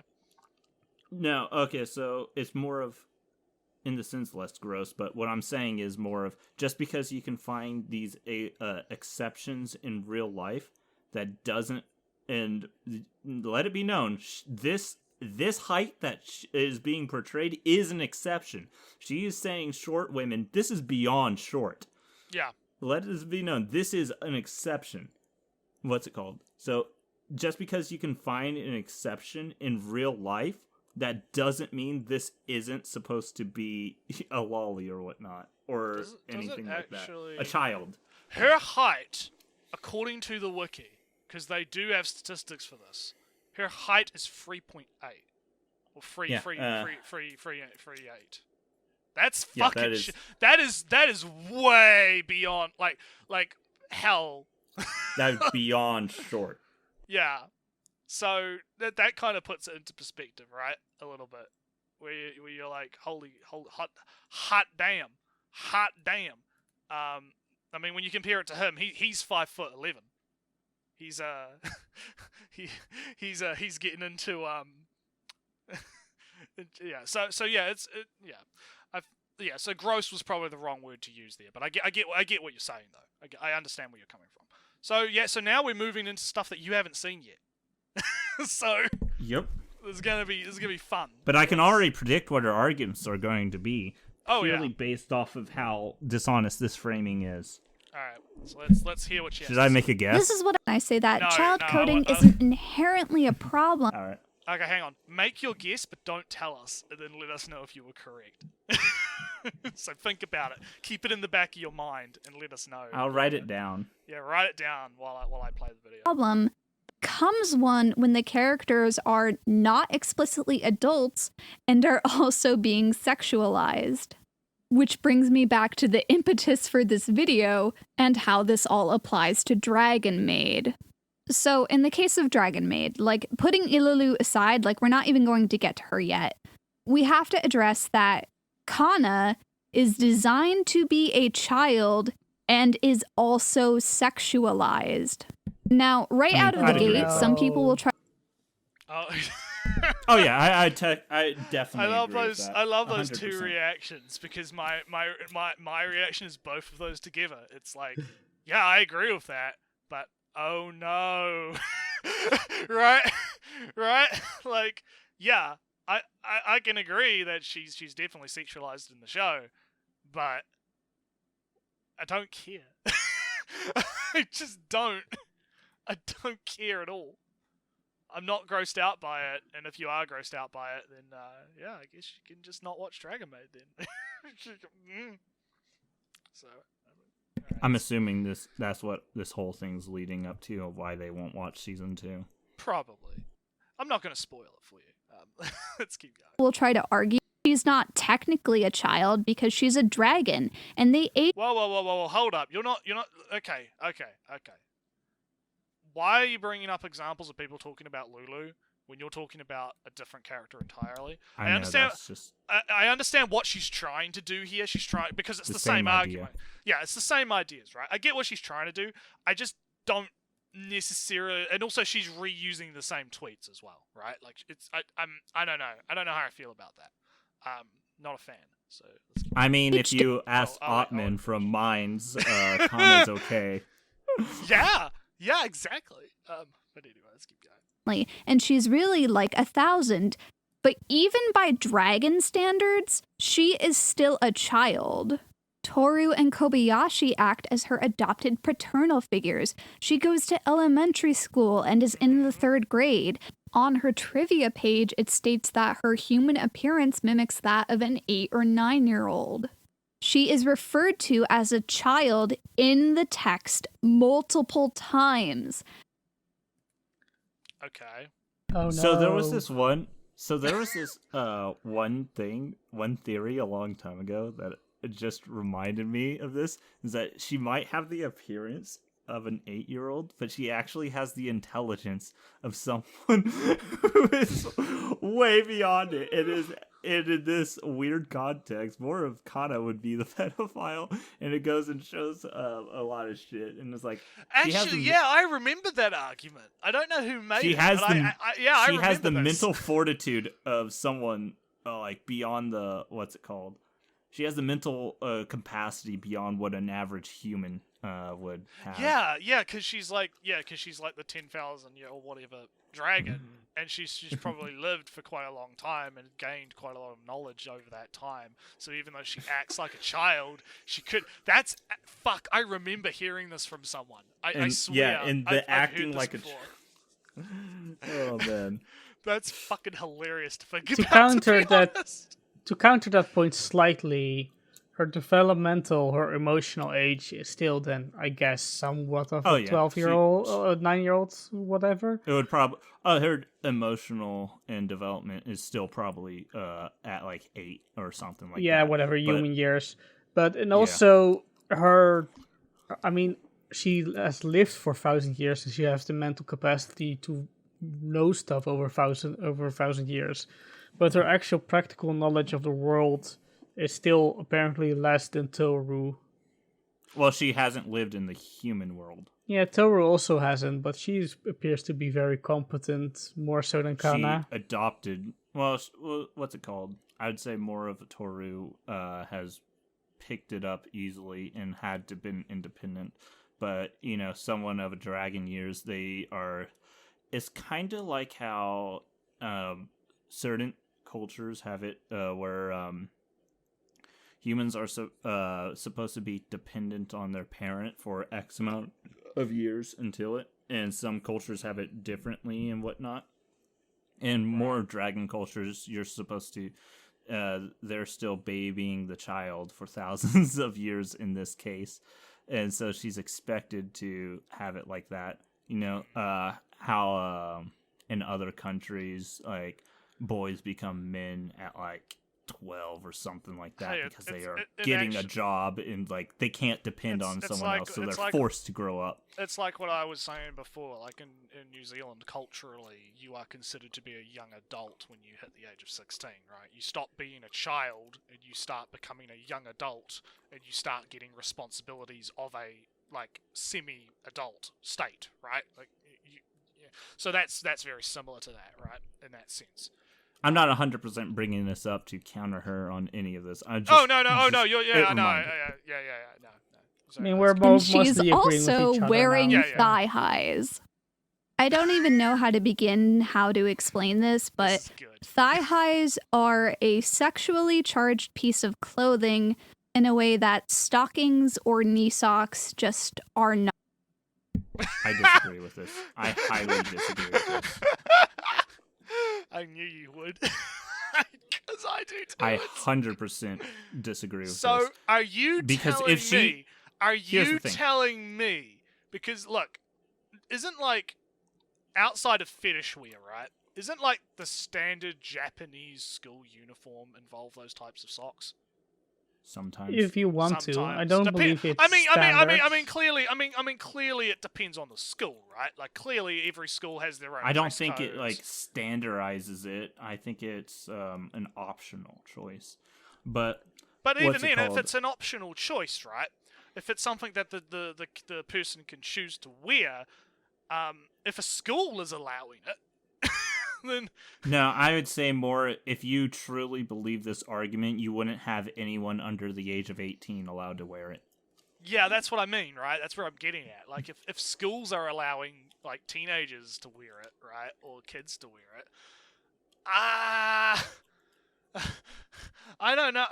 It's a weird To argument. say it's to say it's inherently, I just 100% disagree. Inherently, can it? Very much so. Oh yeah, Not can even it? hard. Yeah, can it? Definitely. But inherently, though, yeah, inherently, that's where you're starting to lose me, right? It's like, Man, that's almost getting to the "what were you wearing" question. yeah, because it's like, if she had have just said like, okay, it's something that can be sexualized, right? Like it is like if she tried to make the argument that the way it's presented on the character was sexualized, that's different.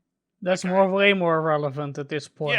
Yeah, that's different. But to say that the object itself, in this case, the knee socks, right? To say that inherently it's a sexual thing, that's getting a bit weird. So let's keep going. Not. Apparently, there is even a Japanese term that refers to the gap between the skirt and thigh Apparently. highs that was She popularized knows it. due to anime and moe subculture. Okay, yeah, but that. I don't that's a thing. I don't believe that. Apparently, I didn't know that there's this weird term for it. How weird! No, it's a common term. Everybody knows it. I mean, it's a common term, at least within like our circles. But like again, if you Otaku culture. if you asked a random person on the street who's wearing like thigh highs, like, oh man, like, about this, they wouldn't know what the fuck you're talking about. You know, like it's a very specific, like contextual thing within a certain subset of fandom, right?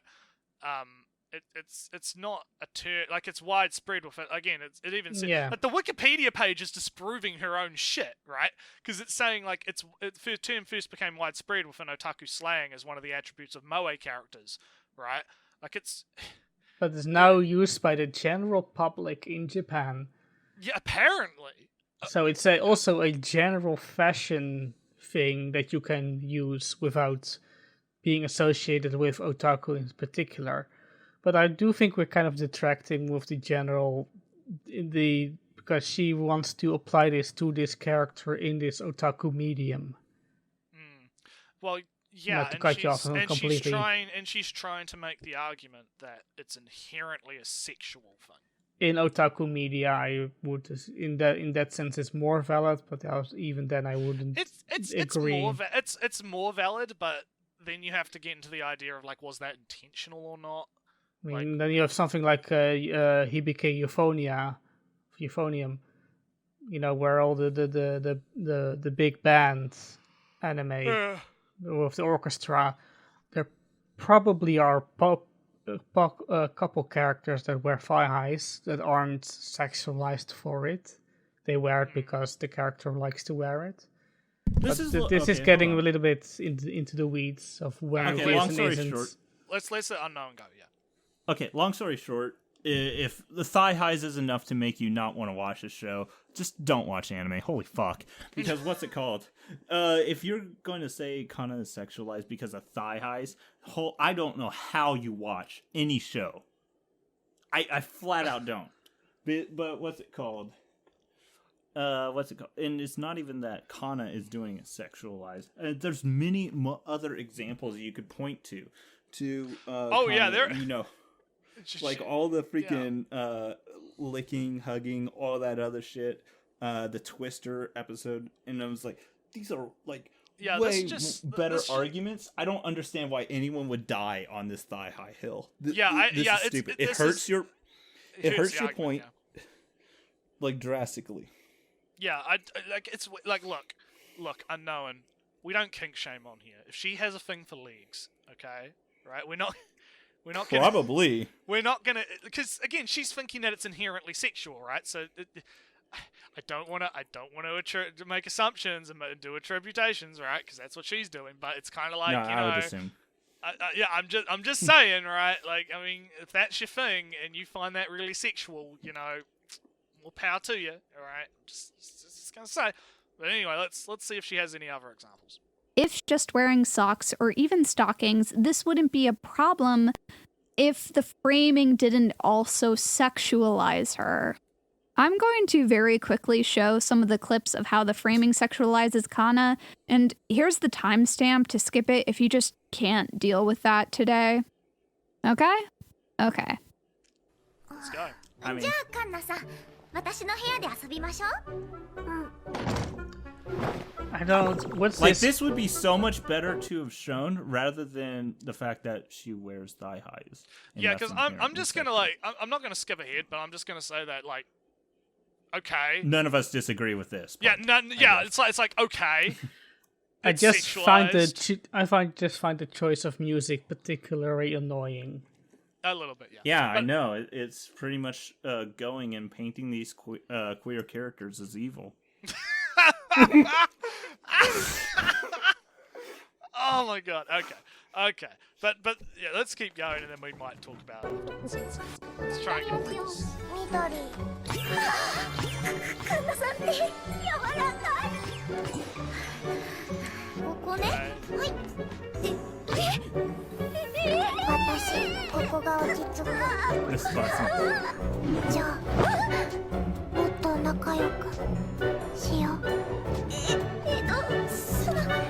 There's a lot to this part that the argument relied on, whether she knew better. It was doing all this intentionally.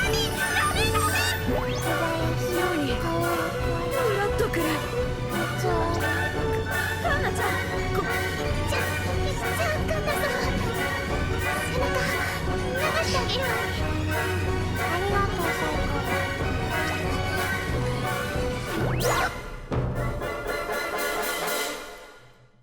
Kana is not even. All right. I don't The think issue any of us is disagree the with thing that. is, kinda, that she's way more into Kana than Kana is into her. It's almost like, you know, it's a 1.5 away affection over here. Well, we're not even talking about that. We're just Yeah. talking about the Okay. sexualization So of it. let's. If I put my big brain hat on, right? I'm gonna have. This is gonna be a big brain fort right here. All right. This is gonna blow you away. What if the reason that she's appearing sexualized in those scenes, but in particular, is because the other character she's with is into her and sexualizing her, and that's being portrayed through the work. Interesting take, but I think there's a few scenes where it doesn't involve her, and it still does it. Yeah, no, I- I'm bullshitting. Don't worry. That's just a big. I just pulled that out of my ass because I wanted to be like, man, that's a big brain fucking hot take. It's a fucking. So it's like I think we can all kind of be like, okay, yeah, that's sexualized, but then the thing is like, and, right? It's like, yeah, it's sexualized, and, right? No, I think that's just you. Well, no, I mean, it's just like, all right, so what? It's like, yeah, it's sexualized. Great. You've identified that the character has been sexualized. Now what? This is my point. Which I guess we're going to get into now. I think. Not even child. She in the text is literally a child, but is Ililu child coded? Another misunderstanding, or in air quotes, counter argument that seemed to crop up a lot around this discussion is what childlike facial proportions mean and how that applies to anime, where most characters are already stylized to have larger eyes and heads. A simple way to design a character. I don't get why she used that parody image, though. I know. I was like, whoa. Let's. The freaking bottom right one was hilarious. Okay, let's fucking go, shall we? So I know why she used it in the sense of it's just a bunch of people interpreting the art style of certain studios, and it's using the same characters to show the difference. So, Unknown, are you familiar with Andrew Looms? Andrew Looms. Are you familiar with Looms? Because this is Looms. This is Andrew. This is Looms. This is Oh, Looms. Andrew Looms is the one who made this. I didn't know it was him, but Oh yeah, I recognize it right away. I recognize it immediately because I've done a bit of. I have Andrew. I've read it. Well, I haven't read, but I have used Looms' reference materials before. yeah, so. I never remember names and whatnot. Yeah, no, but so- I have learned about this a lot. So now we're going to get into a part that I have a bit of a problem with. So the first problem I have here, right, is the argument is essentially just going to be, right, we're going to apply Andrew Looms' head to height ratio theory, right? But we're going to take that and use the same theory and apply it to animate characters, even though we're going to use the same ratio as one would for a real person. It would probably have to be a little different. It does. Not much different. Oh, it though. does. I typed this out in the chat. I don't. Here's the thing. I don't think it would make. I don't think it would make as drastic of a difference as you're implying. I think it makes it. I think it's important because the problem is not necessarily. Again, it's weird. This whole video is she's taking theory but applying it incredibly poorly, and I think we're going to get into that. So let's watch and see how she applies the theory. To appear younger is to measure how many heads tall they are. Note that most people are not going to be 8 heads tall. Like, this guy here is a 1/4 inch short of 7 feet tall. How many heads tall you are is going to vary from person to person depending on your height. For instance, I'm 5'4", and if I go back a bit. Yeah. Because there's a 1/4 inch short of 7 feet tall. The thing is, how many heads tall you... The issue is with this, what's it called?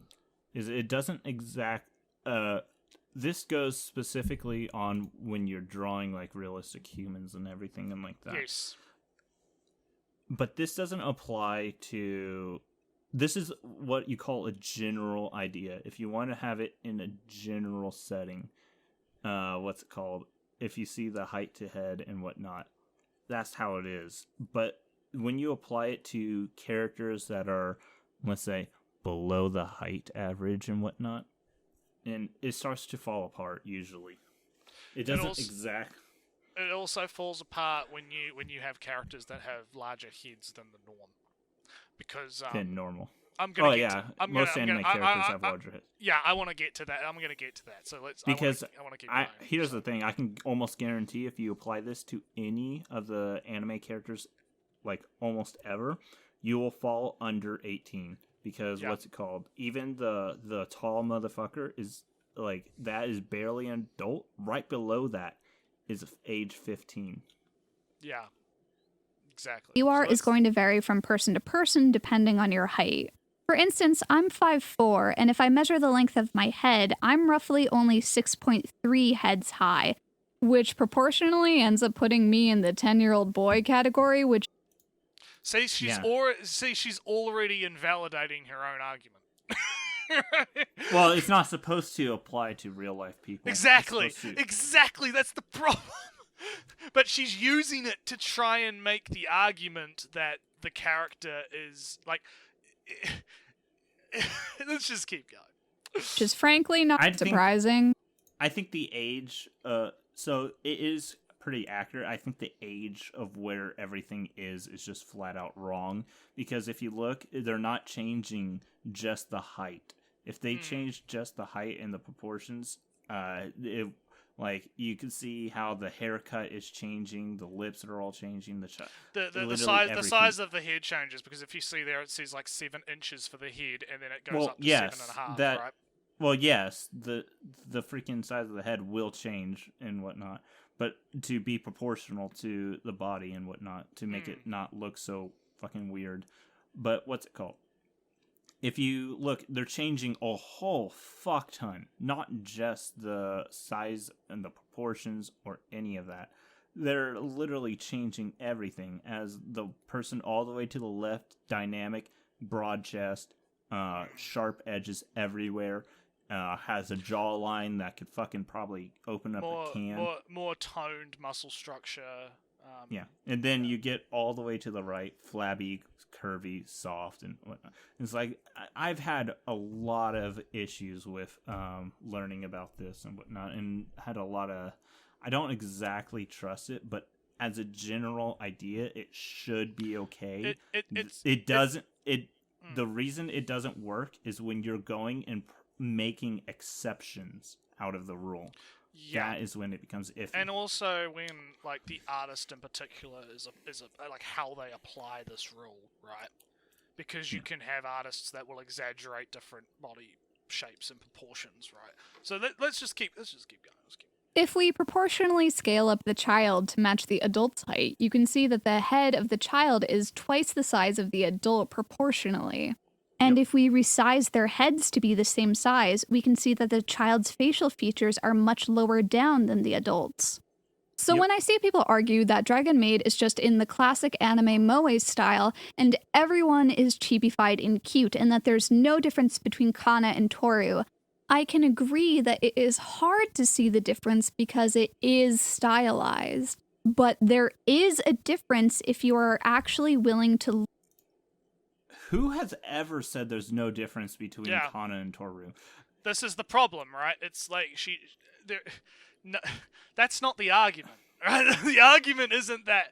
Like, the argument when it comes to the lolly thing, right, isn't, is this a child or not, right? Or is this a representation of a child or not? Because the thing is, yeah, okay, sure, a lolly is technically, by technicality, a representation of childlike attributes, right? That's the point, right? You can't... a lot of people will try to weasel their way out of that one, but I think it's actually more useful to just flat out admit it and just say, so what? Right? Like, I think it saves a lot of time. So I don't get where she's getting this idea that there are people, like a lot of people out there, that are just going, no, she's not a child. What are you talking about?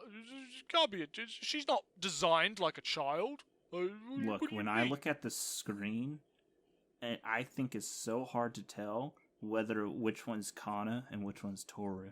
I know, right? It's impossible. They're all moe blobs, right? They're all... Oh, fuck. Alright, let's keep going. And take the time to compare them. Measuring them Alright, by how many heads tall they are, we can see that Toru is just under 6 heads, which seems about right for the average Japanese woman. Meanwhile, Kana is only 4.5 heads tall, which gives her the proportions of a 2-year-old. I don't know. But you see what I'm talking about?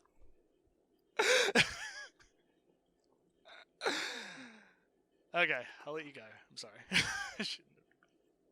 Yes. But if we were to take the proportions based off of what the other one was, what was the... Oh my gosh, 1 second. Man, you're getting interrupted a lot today. Goddamn. All right, while you deal with that, Okay, no, it's scan call. I'm not even picking it up. Press the it's volume coming- button. It's coming through on the mic. It's done. So All right.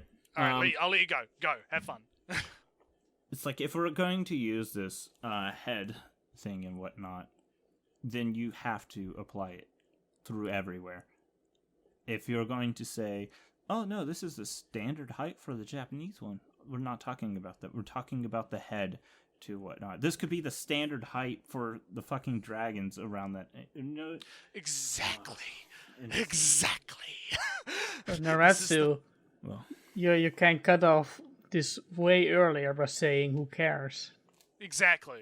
Like who that? I mean, yes, but I because I give a fuck about Art Theory a little bit, right? A little tiny bit. I care about Art Theory. The way she's applying I said this that wrong. annoys me. But anyway. Yeah, I mean, but you know, hold on. I'm gonna look up the. Can we rewind real fast? Because I want to see where 6 heads are. Okay, let me go on back that. and have a look. a little earlier. There you go. Is that good? 1, 2, 3, 4, 5, 6. That 10-year-old. then Toru's at the 5 to 6 year range. Like, Yeah.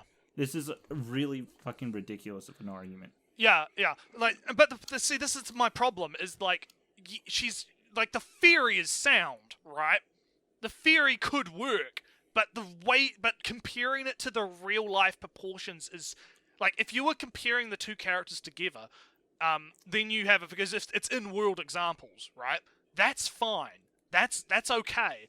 But because she's trying to make this really weird comparison between like real life body proportions, and even then, Looms' stuff here isn't even like, as she pointed out herself, isn't even that particularly like accurate to a real life like human sizing chart, right? Because she mentioned herself that if she measured herself, she would only be about like 7 to 6 heads, which means she'd be in about that 10 to 5-year-old range, right? If she was using her own logic. So it's an inherently flawed metric to be using when you're trying to compare and contrast this particular like infograph to real life or something else. This infograph's use is meant to be for, I am trying to design a character, I want to know how tall I should make them. Oh, I can use how big I draw the head in relation to how tall I draw them, right? So let's say let's say I drew a character and I started drawing the head, right? So I started to draw the head on the white piece of paper, and then I wanted to draw the rest of the body. I would go, okay, how tall do I have to make the person? Oh, I want to make this person 6 heads tall. So I'll measure out how tall 6 heads tall is, and I'll draw their body in proportion to that. That's what this theory is designed for. It's not meant to be used to be like, I'm going to figure out whether or not someone's a child. Right? Like, oh, man. Yeah, right, I just I'll think let you go. Yeah. I do think the application and the age that it shows is just all wrong.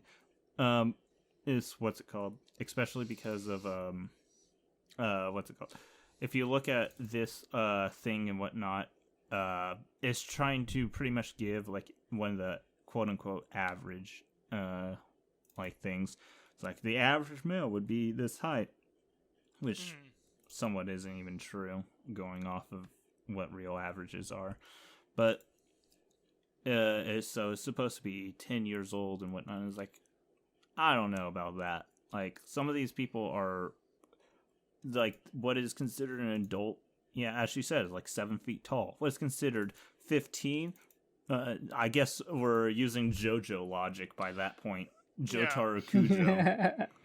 Yeah, like this is what you. Okay, this is what it is. This whole chart is if JoJo's, literally just JoJo's. If you wanted to say, if you wanted to find out the age of every JoJo character, you could use this chart. How many JoJo's tall are you? I think this chart could go drastically well with JoJo's. Okay. Not so much with other examples and such as I'm just trying to get back to where we were. So there we go. Yeah. So let's keep going. Okay, so long story short, I think the general idea is good, but to have such a hard and rigid application of it is just not how art works. Yeah. It flat out isn't how art works. Yeah, exactly. So let's keep going. I don't know what you're expecting at this point, frankly. Let's compare her facial proportions. I mean, hold on, before I go. You have to have an understanding of the rules for you to break it intentionally and warp them. Yeah. But yeah. So if I select this image of Kana and overlay her on top of Toru, and when I resize her head to account for the perspective and have the chin line up in the same place, you can see that Kana's eyes are significantly lower down. Her face shape is... Okay, okay. First issue with this. Why are you taking a side-on perspective shot like this to try and make this point with? You could have used what you had before, where they were both looking at the viewer, like the design doc, right? Like character reference sheets. You could have used the character Like, I don't understand why you're doing it this way, because this comes off as incredibly disingenuous, because the two characters are not in the same perspective. Like, let's go back a little bit, right? Back to when... Especially because one's further away. Exactly, that's what I mean, right? One's further away, one's up closer... Different. One, like, they could be, like, you know, standing at the height gets changed because of that, right? And this is not just that, but to also reiterate, Kana's doing it slightly improperly because Toru's teaching, Toru's doing it properly, and with it you can see Toru's facing more away from it, while Kana is is like slightly only doing it, so they're at an actual different angle than each other. So this like way to try and make this point that the eyes are lower this isn't helping you. The eyes are lower. It's Yeah, just, yeah. this is a It's like terrible she's right. position. She's correct, but the method in which she's coming to that conclusion is incredibly flawed, and it's easy to poke holes in it. Like if I was It's gonna kind of make like when Mother's Basement said he had to put the word hero because the word it was like antagonist or something like that. Yeah, protagonist, antagonist. Yeah, one of those two didn't fit. And if you take a look at his example, he increased the size of the word hero just so it couldn't fit. yeah. So And if you scaled it down to sorry. all the other words, it would fit. Yeah, all right, I'll hit play. Oh, I'll hit play. I resize her count for the perspective and have the chin line up in the same place. I don't think you. You can see count that for Kana's perspective, eyes by the are way. significantly lower down. Yeah, and I Her wouldn't say face that's shape is significantly round and lower. less defined, which is a feature that signifies that she is a child because she was designed to look like a child. See, why Oh, didn't you just no. why didn't you use this? Yeah, holy fuck. Why didn't you use this image? You could have Wait a taken minute. the I don't hit- think this image. No, this image doesn't. Okay, I just did a rough thing. This image not only goes against what she says. Holy fuck. Like the eyes are almost exactly in the same spot, and it actually looks like Kana's eyes are more above Toru's. Yeah. I believe it. That looks kind of right. And then you can also compare her to the other, the other child character, right? You have the other child character in the same, Drastically lower. Yeah, Yeah. she's very lower. and then Less Shoda, curvy, and then less everything. Shotokan is also It's lower. probably about the same height, maybe a little bit higher than the other child. Yeah. So it's so again, again, it's like what you mentioned, Unknown, where she comes off a bit disingenuous, right? Where she's like, she's using that really weird side shot angle to try and make her point when, hey, look. This is the actual look. It's the actual measurements in centimeters of all of the characters facing directly towards the viewer with their eyes open to Well, use as a comparison. Except Shota for some damn weird reason, but Yeah, well, yeah. apparently Wait, from let me rewind eyeballing it, I believe the Office Lady Water Dragon has the lowest eyes. All right, so I know you hit Yeah, play when you so- hit play. So what I'm showing on the screen is the eye thing. Yeah. Now she is saying it's significant in the eye stuff, and I was like, it is different. I wouldn't say it's significant, but look at the difference for what is being shown. Holy fuck! Like these aren't even Yeah. in the same ballpark of Yeah. what she's trying to say. But Well, then, we can't see what you have edited. but if you go and look at all the other ones, it's also just he not cut even out. comparable in the sense of it's just one's like a bit off, and then the example of look, the eyes are in a different spot.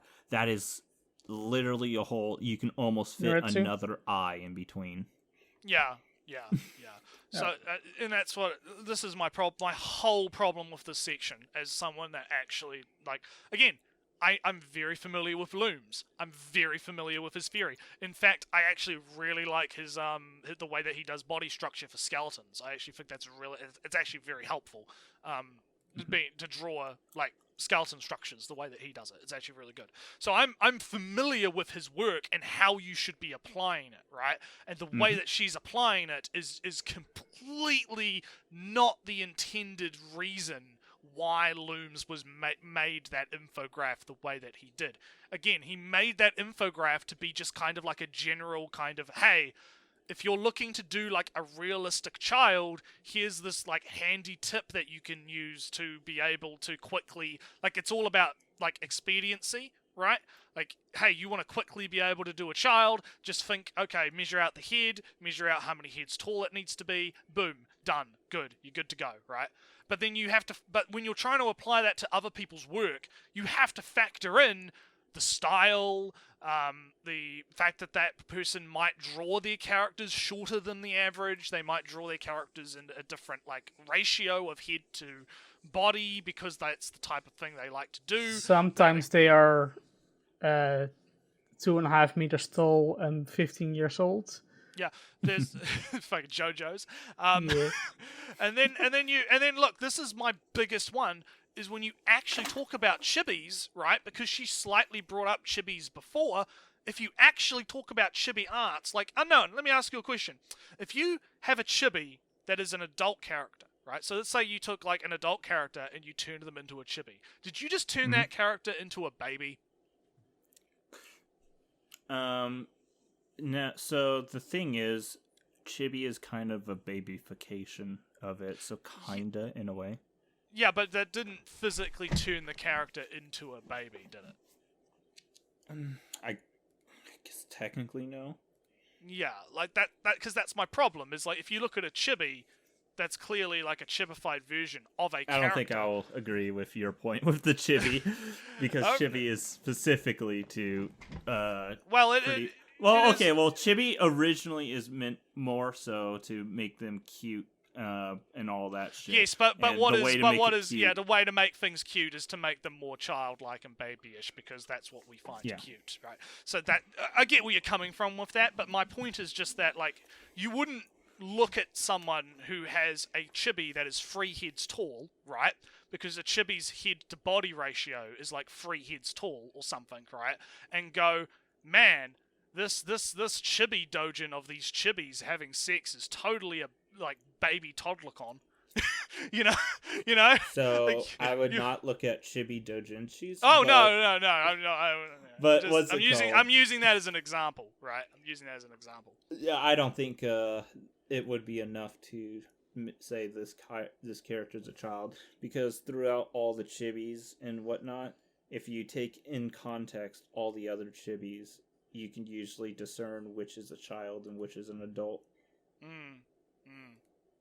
Yeah. So yeah, let's keep going. Let's continue. All right, here we go. Oh, sorry. I appear to have desynced somewhere. Oh, okay. I will go back and go forward. 1 second. Oh, he's completely out. Okay. Yeah. Let me know when you're back in. There we go. Content for Ilulu. All right. Do you want me to move it along a little for you? Yeah. I'm back in. Okay, Oh, that's the face on face. Yep. Yeah. Here is good. Okay, we're good. A child. And if we do the same for Ilulu, we can see that she's proportionally the same as Kana. And if we Whoa. Proportionally the same as Kana. Did she drew the box bigger for her head? Yeah, hang on. Well, because you have to, like, the idea is like the size of the head matches the size of the height, right, or something like that. But that's weird. That how does that work exactly? How are they proportionally the same when 1, her head is bigger, and 2, she's taller? Like she's significant. Like you can see it just in like the size is here, right? Like Yeah, but like Kana, like Lululu goes all the way up to Kobayashi's chest, right? Or Dragon Maid Weaver's chest, Shoulder. right? Yeah. Toru, yeah. Toru, yeah.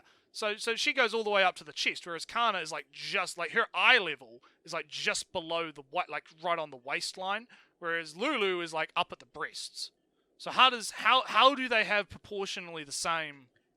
Like I don't agree that if you have 2 characters who are clearly of different heights, that then just because their head count is the same, they are both child or adults or whatever. Another reason I wouldn't use this is especially because then you get into the instance of the, what's it called?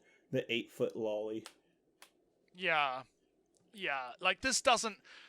Again, the application of this theory is incredibly weird, and it doesn't really make a lot of sense. Right? Also, she uses a referential character sheet thing, and she uses it when she wants to make a point, but I'm almost positive that she used the referential sheets at the very beginning, and it didn't match up with what she was saying. I'm almost fucking positive. Yeah, because I mean, you can look at the eye levels, right? If you moved like Kana's head onto Toru's, right? I would argue like yeah, Kana's would probably like I agree. I know like Kana's looks like they'd be like slightly higher up at the top of the forehead, like by a little bit, like just little. So it's and also let's factor in user error, because she had to make this infograph. She had to size these images, right? She had to because I know how to make memes. I know how to put images in paint.net and resize them and change them around and put them next to each other. Who's to say, and I don't have any evidence of this, that she has smudged the sizes by her own user error, right? I would be very interested to see how she made this. Very interested. I mean, if she were to, Kana and Toru's head are about the same size, and I don't believe that then Iruru's head would be bigger. That would mean that Iru would be shorter, but be more heads tall. No. Okay, so I'll give her the benefit of doubt. She didn't smudge it, and the thing is, because it's 1, 2, 3, 4, 5 heads total, but the body's 4. The difference, the height difference between them, you times it by 5. Hold on, let me rephrase that. Quick maths with unknown otaku. Hold on.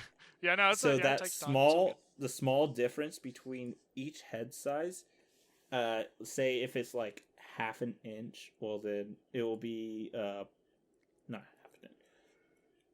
Then it will just say if there's half an inch difference between each head size, and then you go 5 heads tall, then that will be 2.5 inches by the end of it. So it is going to be a good drastic difference. All right, no, I'm just saying that like that is. So, I mean, so I'd give it the benefit of the doubt. Okay, well, you can give benefit of the doubt to it, but I'm just saying that, like, I'm not going to make an accusation. I'm just saying that is a possibility, right? That is something that I would like. I just thought of that, where I'm thinking, you know, if we're running under the assumption that she is being a bit dishonest here, a little bit, and there are hints that she is. I don't know, but I agree with you. It's a bit far-fetched, right? Yeah, but even still, pulling an image from Twitter and pasting it on the referential sheets, character sheets, still doesn't guarantee that the Twitter image has the same ratio as what she's using over here. So it just gets a little bit dubious, more than it needs to be. I guess don't include Iruru in this, because it's an unknown. Say that you can't determine her height accurately. I think with Kana and Toru, I would have to look at the Wikipedia pages, but like with the My Hero Academia ones that I just looked up, I'm pretty. I mean, All Might is supposed to be almost 9 feet tall. I'm pretty sure you could find, like, a lot of the times authors will put out, oh hey, this person is this tall or this person is that tall, and you can like measure it out that way as well. So, like. But anyway, we're getting a bit in the weeds. Let's keep. It's still if we overlay it with that Toru, way. we can see that her face shape is a little bit more defined than Kana. Whoa! I wouldn't say a little. Let's go back drastically. The angles here are very different. One's looking a bit, nah. I'm gonna call. The angles are almost exact opposites. Yeah. Almost. I'm gonna. I wouldn't exactly say even flipping it would fix it, but yeah. I'm gonna call bull on this one. Like you literally had right before. Yeah. Look. Let's go back. Let's even go back. Look, right here. Look, you can do it right now. Just take the head and put it on top of the other head. Like, just there you go. Why are you using like she's making it harder to give her benefit of the doubt unknown, right? That's the problem. Like she's doing things that makes it hard for me to be like just give her that like benefit of the doubt for it, right? So it's like it's really hard to discern if it's malicious or just ill-informed. Yeah, I mean, of course, attribute to. You know, don't attribute to malice what you could attribute to incompetence, right? But yeah, it's fishy, right? Let's just say that it's fishy. So let's keep going. Kana. And if we overlay her on top of Toru, we can see that her face shape is a little bit more defined than Kana, which would make sense considering that she's supposed to be a bit older than her. But her eyes are just as low down.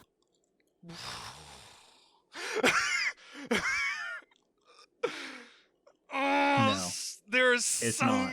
there is so many problems with this. I don't know how you could say the eyes are just as low down. It's not even. They're you not can- even you can looking liter- in the same direction. No, not even that. If we're going and looking and saying, oh, because if you look, she flipped her face to match Toru's. So Yeah.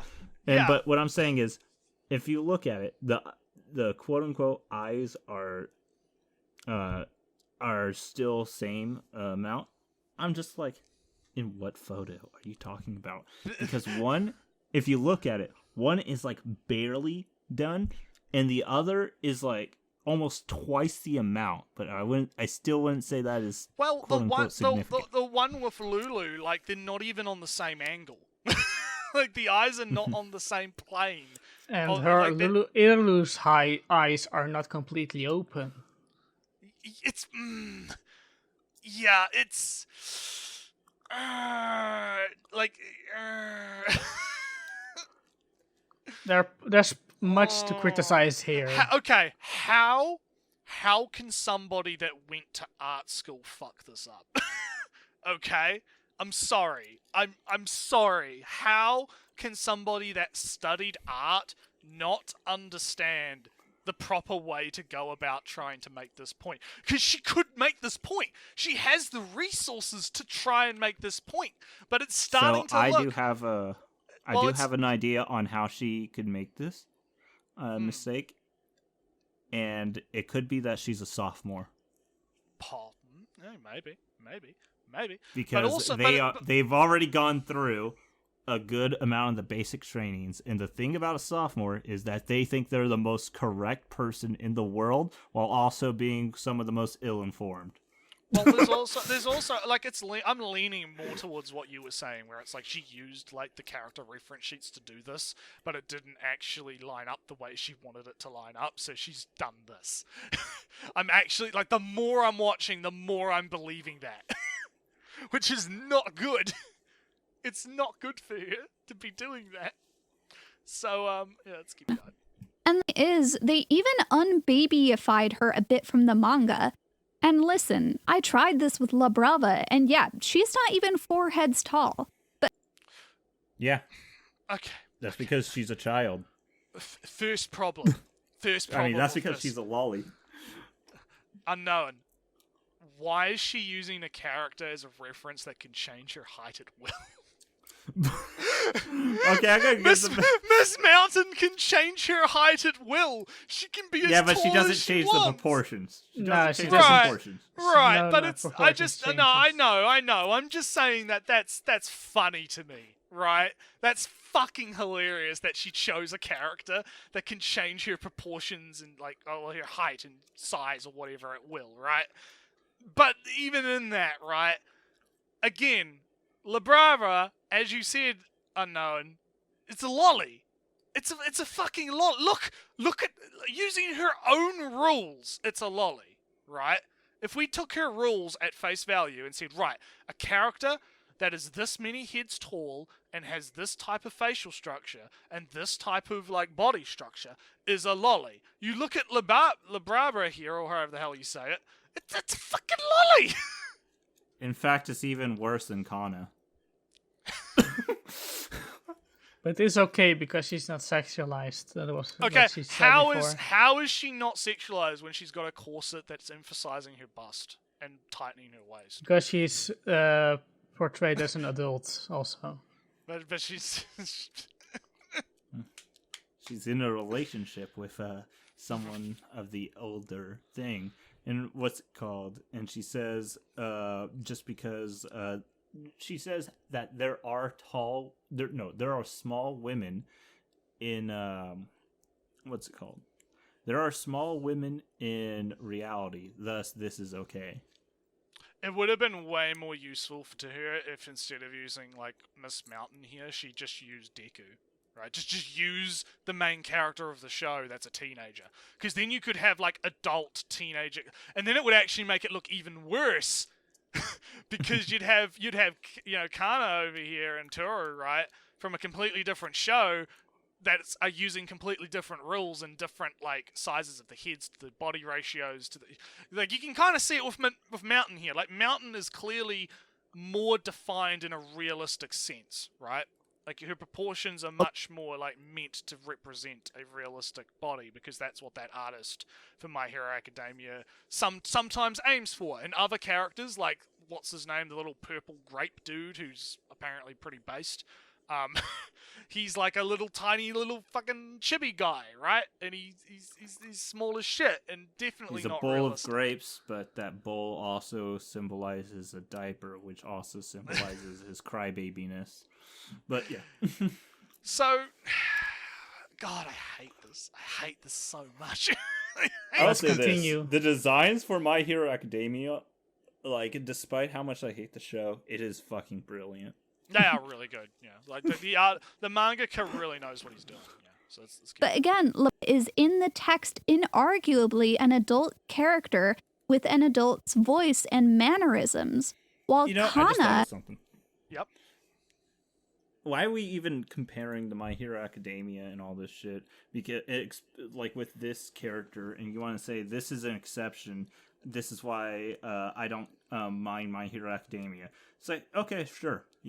Like even if we granted this whole argument that this character is an Awali and whatnot, literally almost every other character in the show that is a child is sexualized. I don't know where this argument is going. I mean, that's one of the big fucking things with My Hero Academia that people scream about on Twitter is, oh, why are they sexualizing these literal children, even though they're fucking teenagers, they're not literal children, they're in high school, you fuck. right? Like, what's her name? Momo, the character that like uses her fat to construct objects, right? Yeah. And how she's wearing like literally like open clothing because she has to be able to access her skin to be able to use her fucking ability, right? Yeah. Like, I hate that. No, I hate that argument that no, she doesn't need to because she could just have done it in this way, and this way, and this way. I'm just like, why would she want to limit her quirk based off of? Exactly. But that, I mean, that's good. But even though that is getting a little bit into a different topic, that's relevant to this because people argue that is sexualized, right? That the fact that she chooses to, because she chooses in the universe, right, to wear that particular outfit because it helps her with her quirk, just like all of the other characters have outfits that emphasize and power up their quirks, right, using the technology available to them, right? And then you have this, and also, again, you have a character here who, sure, the outfit in itself isn't inherently, I would say, sexualized, right? But, I mean, corsets are typically They're as worn. inherently sexualized as stockings. Exactly. Like, I'm trying to use her own logic here, right? If like she's contradictory to her own points, right? If stockings are inherently sexual, I can turn around and tell you that a corset, which was historically a garment that was specifically made to create an hourglass figure in a woman by compressing her waistline. Right? It was designed to compress the fat to create the illusion that the woman was incredibly thin, right? And the it was whole to attract a mate. Exactly! The whole point of it was sexual. Like, it was designed in a way to, like, because at the time that was what was seen as sexually attractive, was to have an hourglass figure like that. So, if I you're don't know gonna why that ever changed. I don't know either. But, like... But if you're going to make the argument that, hey, like thigh-high stockings and, you know, the gap in between, like the skin gap in between the dress and this thing, if you're going to make the argument that is a sexual, like, thing, right, inherently, then same applies here. You can't say that this character isn't sexualized when they are actively wearing a piece of garment that was originally designed to be sexual. Like, it was designed. I kind of wonder if they think swimsuits are inherently sexual. Oh god, don't get me started on that. It'll take me all the way back to that one fucking episode with the guy who was trying to make that argument. Oh Because man. what's it called? Because it shows their legs and stockings with the little thigh gap also show their legs. I'm kind of curious what they would say. Yeah.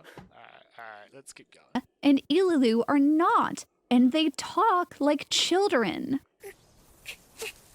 いつものジェントルなら見つかった時点で逃 Wait, げていた。 everything that I've been shown so far of this girl has been childlike. 一緒に歩いてくれた。S は She's fucking holding his hand like a child. Like the difference between it is what's it called? Kana is like supposed to be like 5 or something. It's like 5 to 8. 9. No, it's like 9 or 10, I think, was what it Something seemed like that. Something really small. And I would still say the other person is being childlike from what I've been shown so far. Just not nearly as extreme as Kana. Alright, let's keep going. シュランの絵小林飲むと酒癖悪くてマジヤバくね。いや悪口どうもすみませんところで君は誰私の名前はイブル。なぜ来たかはまだ秘密。 And again, Ilulu So you're gonna tell me that here, like, rapping this is apparently childlike?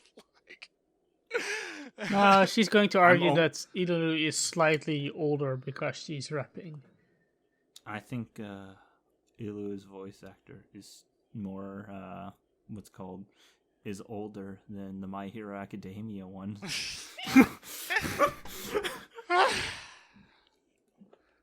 Okay, let's keep. Ilulu is supposed to be really 16 anyway, so I don't know what the argument is here, y'all. She is still depicted as a minor.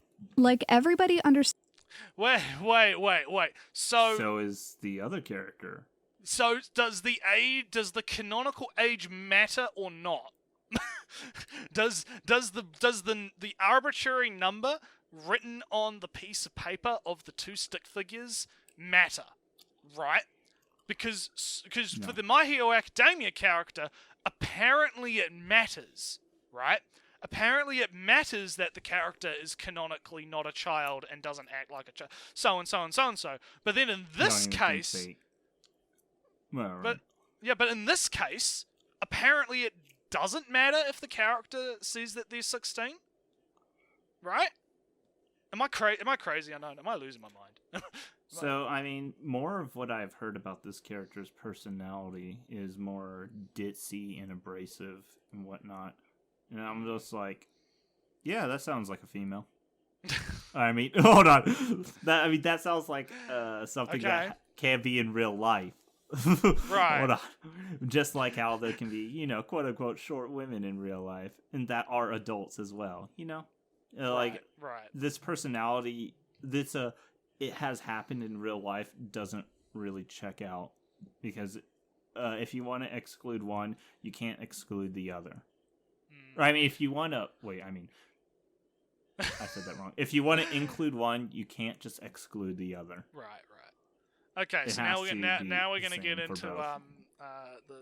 the concept of dog ears. So let's have a listen. Understands how gears work. I don't understand how we keep coming back to the 10,000-year-old dragon well. It does not matter that Baby Yoda is 50 years old because for He's a his boomer. species, he is a baby. Their lifespan is different.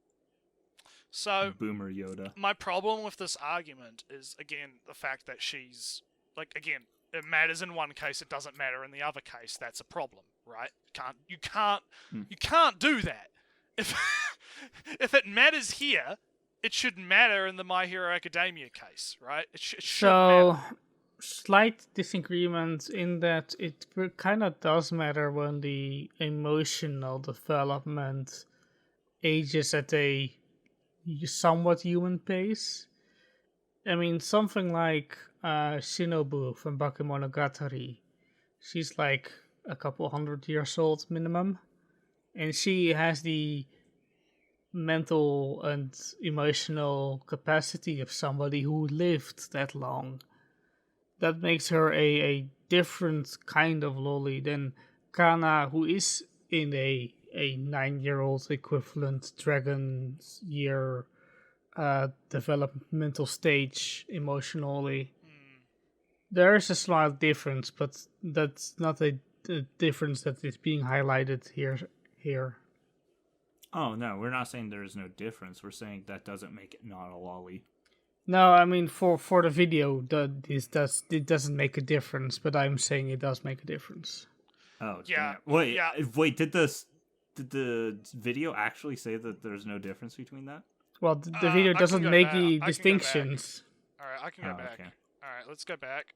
So Unknown, I'll let you What listen. the argument is, y'all, she is still depicted as a minor.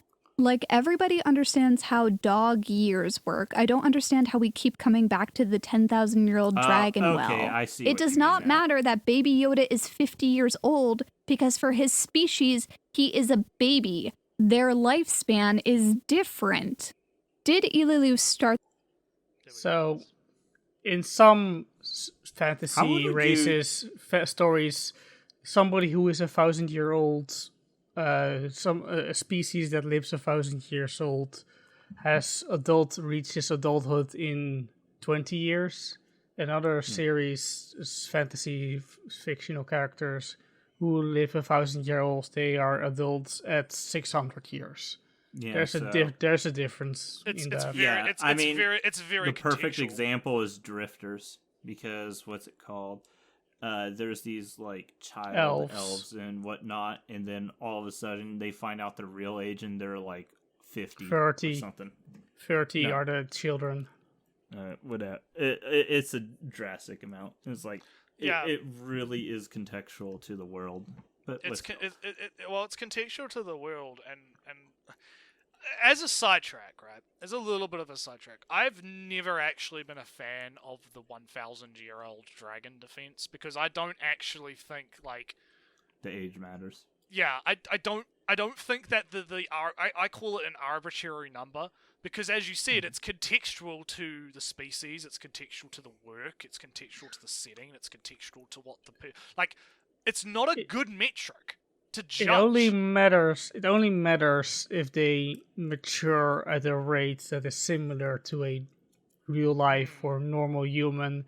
If they age at a equivalent rate to their age compared to a human, then saying that there are 1,000 to 10,000 years old doesn't matter, because at 1,000-year-old dragon, she's still a child, just like a 9-year-old or Yeah. 10-year-old I find human like is a if child. I find like if you're going to try and make the argument, right, that if you're trying to make the argument against the lollies, right, if you're making the argument against the lollies, a much better way to go, rather than focusing so much on like the ages, is to focus like what she's doing. She's focusing on like the coding, the way they act, the maturity level, the like how they speak, those I'll kind tell of you this. things. Yeah, those Here's kinds one that of will things. break this argument. Okay, all right, go. Big brain me on So I've never cared for what's it called when it comes to fiction, the age, because you can just arbitrarily assign anything. It means nothing, and we should go by how they look. But if we're using her like thing of where it should be contextual in the sense of what's it called, how they act and how they hold themselves and their maturity, I highly doubt she would ever look at Higurashi and say Rika is an adult. Yeah. And even And that's Kana shows some, more emotional maturity than, was it Hoshikawa? Oh no, that's the VTuber. Maybe they share the name. Maybe. But as I was saying, like if we go to other fantasy settings like Higurashi, I doubt she would ever say that character would be okay. Yeah, and that's in these situations. Yeah, and this is the problem, right? Is when you're going like that's It's why all based off of looks. Yeah, it all depends on the artist's interpretation, what the author's intent was, what the like there's all these factors that go into it. So to boil it down to just the Wikipedia page says the character is like 10, right? like physically 10 or something, right? To boil it down to that, I think it leads to people just getting on both ends of the spectrum, right? Because what happens is you'll have like the people arguing, oh no, she's a 10,000-year-old lolly, as if that actually matters as well, because that doesn't matter either. Both sides don't matter because it's arbitrary. It literally doesn't matter when the character is acting in a particular way or is showing particular traits. And I think people really need to get away from thinking that the canonical ages matter so much. But then again, if you're in the context, but then again in the context of this video, she's doing this really weird thing where she's saying no, the canonical, because she specifically said in the My Hero Academia case, the canonical age of the character also matters, right? Alongside the other traits. So if she's making the argument that the canonical ages matter, then that undermines her also saying that the 10,000-year-old dragon, also, like, it has to matter. Like, you can't have it both ways, right? You have to decide, am I going to have the canonical age matter or not, right? It's literally just Yandere Dev having every single person in school is now 18. Yeah, I mean, look, everyone depicted in this website is canonically 18 years old. There's nothing, like, artists do that all the time to cover their ass, right? They do that all the time. I remember one fun doujin where it said, this character is 16, don't worry, 1 year in this universe is 500 and something days, which makes them exactly 18 years old. Yeah, exactly. I don't think I've seen a doujinshi like that. I think I've seen an anime do that though. Because the year is just like 50 days longer each year. They're an adult here on Earth, but they are considered 16 because the rotational of their planet is more. Yeah. So let's keep going. Start the problem.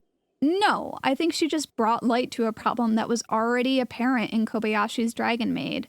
From the beginning, Dragon Maid has always had unrealistic female body proportions, but they're not okay. There's two things right there. It's like I don't think that dragon really brought light to the quote unquote issue. I think that topic has been thoroughly discussed when in context of people talking about the manga all the time. But the other thing is, they're not supposed to be realistic. Like, bringing this up, it's supposed to be idealistic. I don't understand how, as an artist, you don't know that. Yeah, it's very weird. Because the whole point, like, anime in itself is a stylized medium where they are stylizing the characters. Like, it's not 100%. Even if there's flaws, you're still putting it in an idealistic scenario. But what's it called? Even there's just a lot of things. Like I don't like this. A drawing is only realistic if you're striving to make it realistic rather than idealistic, and even then. It's kind of hard to even say because you're still looking at it in a more ideal. You're still looking at the realistic in an idealistic lens. Yeah, and that's not very helpful. It's not very helpful to me, because I don't like how a lot of these types like to criticize. Right back. Okay, that's fine. I don't like how a lot of these types typically tend to the complaint is, oh, this stylized medium, which is not meant to be realistic, isn't realistic, right? I'm not particularly a fan of that. Yeah. So what do you think, Al? You've been quiet. You getting... Oh, it's the time's ticking. I can feel it in your voice. You're dying inside. It's getting, my voice is getting lower. I didn't think we'd be going this long. Actually, I thought this would be a much. But we're having a really good discussion, though. At least me and Unknown. I've been talking sometimes. Yeah. All right, yeah. I'm back. All right, welcome back. Right, we're gonna try and blitz. Let's try and blitz through some of this now. So All let's get going. Up until now, only ever been depicted on characters that weren't minors. So I think this was the nail in the coffin for a lot of What? people. Yeah, what? You what? I thought she was talking about how Kana was also. Nah, she's talking about No, she didn't. Kuko, She didn't. Luko, I don't no. think she ever said that Kana was unrealistic proportions. But Well, she what- is. Yeah, but Yeah, she. she's kind of. Have you ever seen a fucking child with legs and hips? That's like literally- Kana's?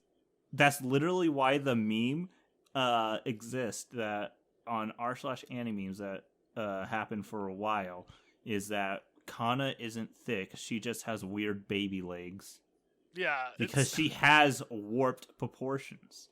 Yeah, because it's an anime. An anime typically has warped proportions. Okay. Have they ever seen a baby? Because a baby doesn't have those legs.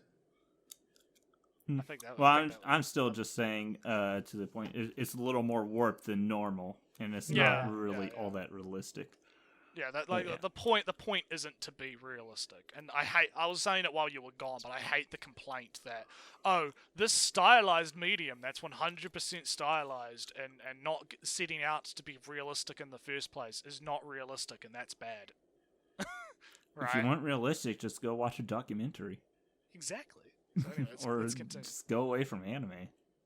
Here's someone need to fix Ililu by flattening her chest, but like this does not even fix the problem because it is these other design elements that code her as a child, and she is still in thigh highs and her underwear. What? How is this any different than the My Hero Academia character? How? Can I just ask? What's it called? How many layers of shirts does she wear? One, I think. No, I don't mean. What's it called?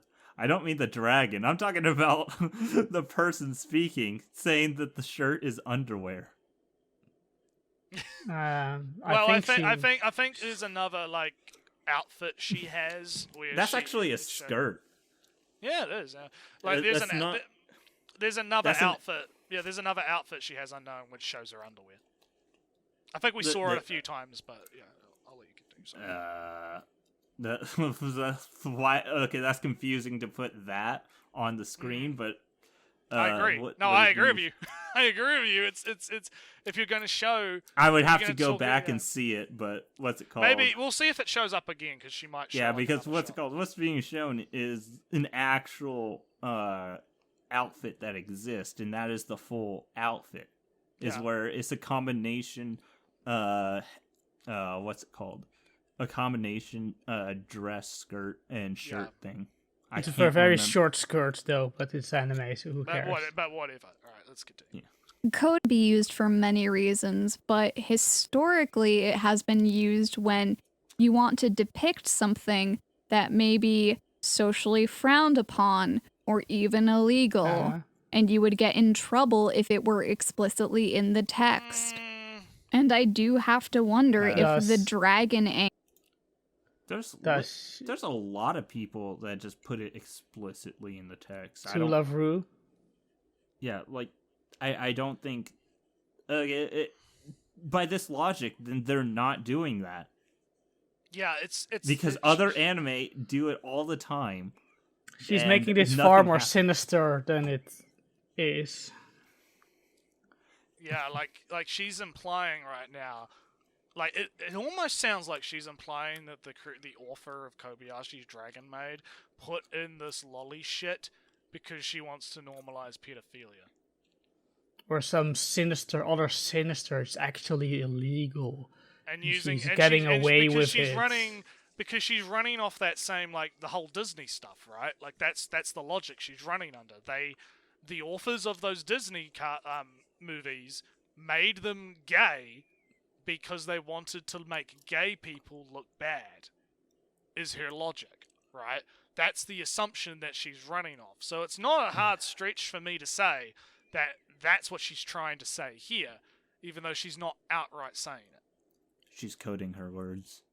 Oh yeah. Oh yeah. Angle, and giving Ilulu such a large chest was one of the ways the author tried to sidestep the child coding accusations. It is the pattern. I don't know about that one, Chief. If I don't- I Wasn't give more. Wasn't Ilika out before the season 1 even happened? Yeah, yeah, in the manga, way. yeah. She's been like people have known about this dragon coming for quite a while. But I don't think that's her argument. That because Kana got a No. backlash on Twitter that the author put Ilulu in the anime. No, No, I the just, author- I just think the author wanted to put in an opie lolly. Like, Yeah, or that's something that looked somewhat like it. I- because- I wouldn't unknown exactly what's- say lolly, but Oh well, yeah, you get what I mean, right? They wanted to put in a character like that. So, but I was gonna say, unknown. I always forget which one it is, but what's the razor? Which is the one which is like Occam's the razor. yeah, the one which is like the most simple solution is usually the correct one, or I'm something almost like. positive that's Occam razor. Oh, I think it's Arkham. Like, if you apply that to this, right? What sounds more plausible? The idea that the author got a shitload of backlash for having the lolly characters in her manga, which is made in Japan primarily for Japanese readers, for a Japanese audience. got merchandise in an anime out of it. That is typically more forgiving and okay with such content, or alternatively, did they put it in as some kind of like they just found it hot? I think this is also.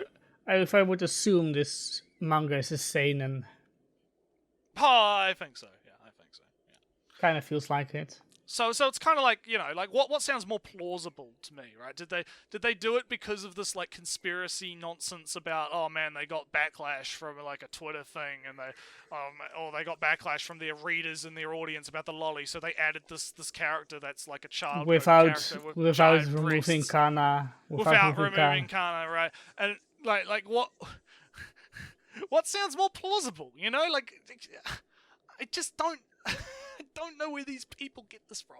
It's so crazy to me. No, But anyway, yeah.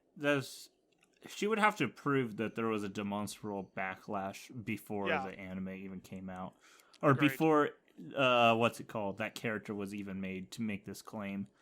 Yeah. So anyway, But Kana is let's- still in. That kind of destroys the argument already. Yeah. All right, let's keep. Well, Of yeah, all there's these that. But what I'm dragon- still saying Oh, all right, is I'll let you that finish. for her to make this claim that they added it because of that, she would have to prove that it even exists before that character was added. Yeah. All right, let's continue. Dragon Maid that's upsetting. Even if it doesn't happen that often, it's the pattern of Rika's eyes rolling back when she touches Kana, Shota being consistently flustered by Lukoa, the sunscreen section, the compromising framing of Kana, and I mean, now Ilulu's. most kids would be flustered, but Well, I mean, isn't the whole like character dynamic meant to be that like the other child character has like a child crush type thing going on, like typical kids tend to do? Well, I don't think that. to be fair, Lukoa's pushing it. No, I'm not talking about Lukoa is Lukoa. I'm not definitely- talking about Lukoa. I'm talking about Oh. the Kana and the other chick, right? Their relationship. I- Like their relationship I- to me, their like a relationship to childhood me, crush. yeah, it's like a childhood crush kind of thing. She's really into her. Like she gets flustered when you know like stuff, you know, like, it's literally like normal childhood behavior. Like I mean, to be fair, like it is sexualized in the anime. Let's be real. It's definitely that childhood behavior put for a sexual lens, but that behavior in itself is typically never really actually sexual when it's actual kids involved, right? Because it's just kids playing. Typically, it's just kids playing because kids don't know what fucking sex is, unknown. I wouldn't know about that. There's plenty of articles Oh, that you'll don't find. you start! don't you start with that bullshit about that nonsense. God damn it! I'm gonna get fucking cancelled for this shit. I have no idea what you're talking about. So. But no, I no, was just but talking about how there was a kindergarten teacher that got fired for kids giving blowjobs under the table or something like that. oh my god, fuck. Fun topics you bring. The fun topics you bring unknown. But my point is, like, that dynamic is not, like, you could take that dynamic and then remove, like, the sexualized camera angles and stuff, and it would just be, like, kids playing house, essentially, right? So it's that dynamic, right? And then you have the other dynamic, which is obviously Lucilla and the Shotacon, right? Like, maybe she has more of an argument there with that, but even then it's like, yeah. What? I do agree. Children should not ever be seen in a relationship.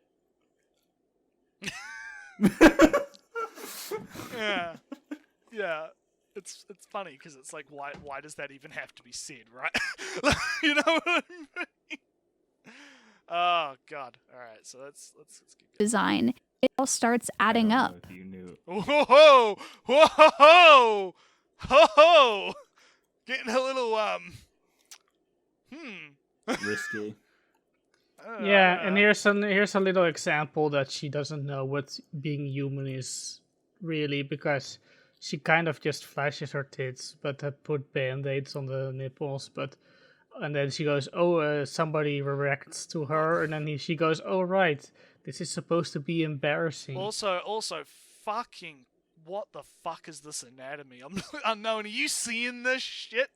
Yeah, so she's looking directly at like a wall, but the breasts are turned directly towards the viewer. It's almost like a 90-degree different fucking shit. That's like that. I know why they did that. I know, like. That's 100% sexualization. Yeah, That's like, Captain I America know, chest. Disagree. No, I know why they did that, right? It's just like, yeah, no, if you actually analyze that under like a proper, like, judging anatomy, right? That is some wild shit. This is yeah, with 'cause look at the Captain belly. America 'Cause and look at the chest, belly. right? Well, yeah, because look at the belly, right? Like the belly and the ass. It just right? doesn't look like it belongs to the same person. Yeah, it's really weird. I mean, even if, like, I mean, you can see her arm. You could make the excuse that maybe she's pushing her breasts in that direction with her hands, with her arms. No, so the reason I wouldn't even buy that, because if you look at where the shoulder and whatnot and all that is, you can almost make a completely different person just scrolling and following the body trail. This just looks so fucking wrong. Yeah. All right. Well. Anyway, she doesn't welcome, know how to act. Welcome to art critique with Naritsu and Unknown.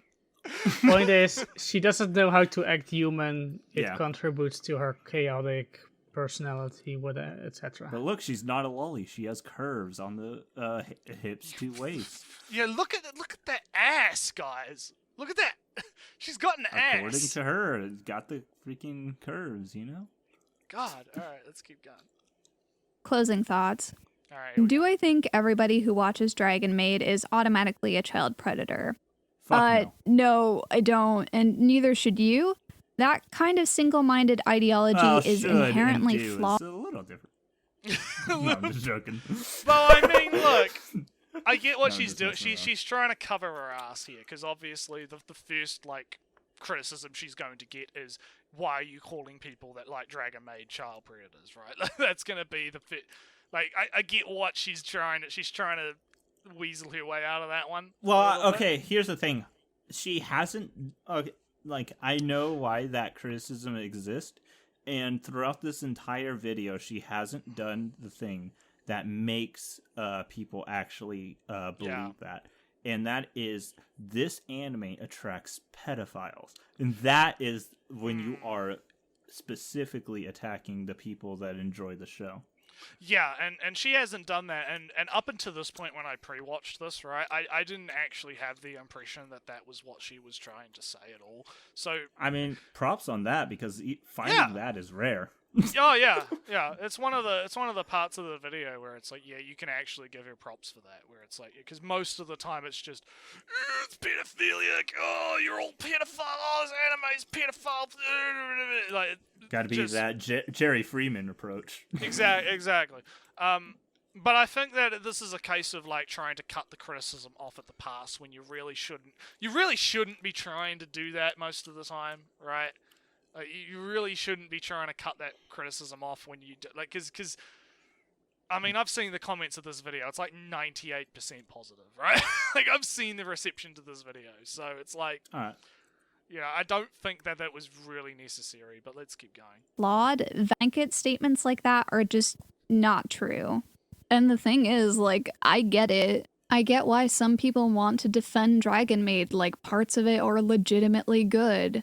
When the focus is only on Kobayashi and Toru and their found family dynamic with Kana, there's a lot I genuinely like. And I was willing to put up with some stuff that made me uncomfortable because there still aren't a lot of canonically queer romances, and definitely not ones with this level of sakuga.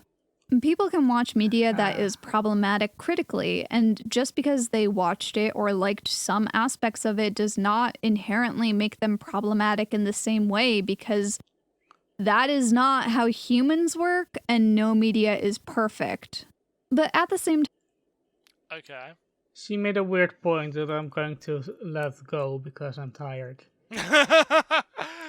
Ellie's about to die. Yeah. Me and I Unknown, mean, we can go for hours. And I would say hours. generally, yes, I agree. Generally, but I don't like the whole like it's Absolute, no. I don't like these people that are like, I like this thing, right? Super. I don't know if I've done it on the cast, but I've criticized Super iPatchwolf for doing this, right? Where he'll be like, man, I really love Gats. Gats is fucking cool. Gats is the coolest shit you've ever read or watched. Look at how cool this is. I love it. I love it so much. Oh, guys, but you got trigger warning. It's fucking filled with all this problematic shit. It's fine. You got to be careful. Right? It's like,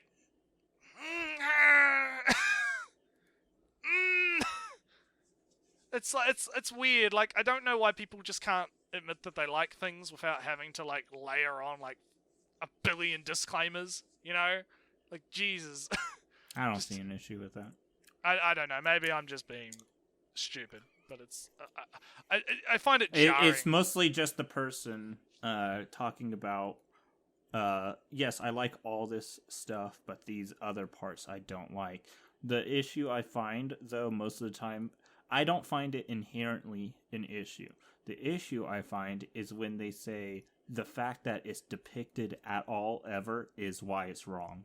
Yeah, and it's like, okay, I think that's more what I'm trying to get at, because a lot of the time they'll say that, and then they'll be like, the fact that they're like, because they remove the context from the fact that the problematic element is there, because when they do their trigger warnings, they'll be like, oh guys, watch out, it's got rape and whatever in it, but they don't actually have the context, give people the context as to, okay, well, what if that rape is actually really meaningful to the narrative and the story being told, and how it to be fair, interweaves. To be fair, I don't think any person knows wasn't meaningful. Right.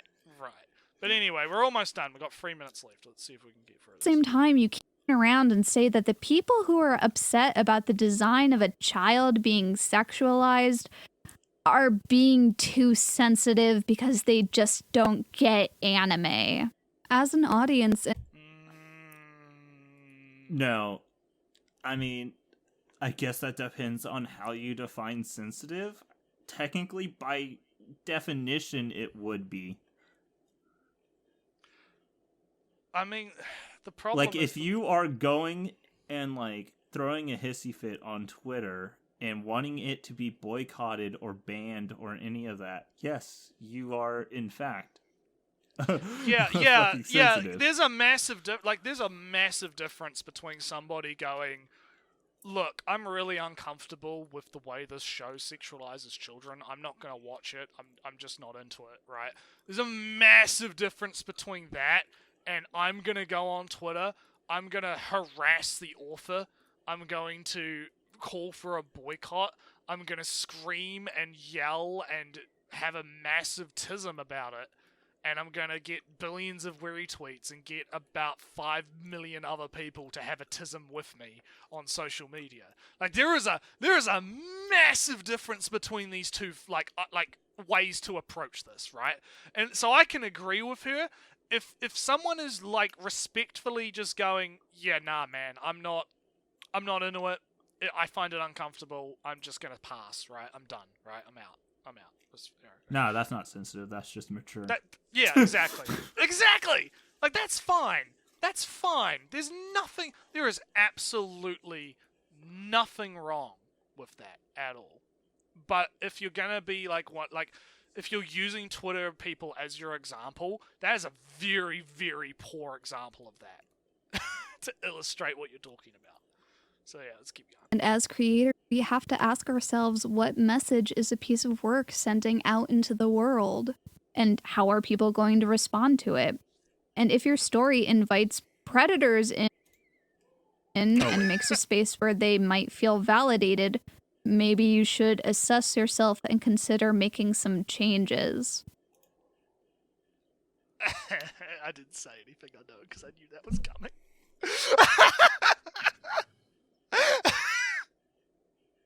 So what do you think about that statement, Unknown? Yeah. I'm trying to think. Because what's it called? I hate this argument because what's it called? Every single time I hear this argument, a lot of, what's it called? Remember how Quentin Reviews was levering this argument against PewDiePie and whatnot?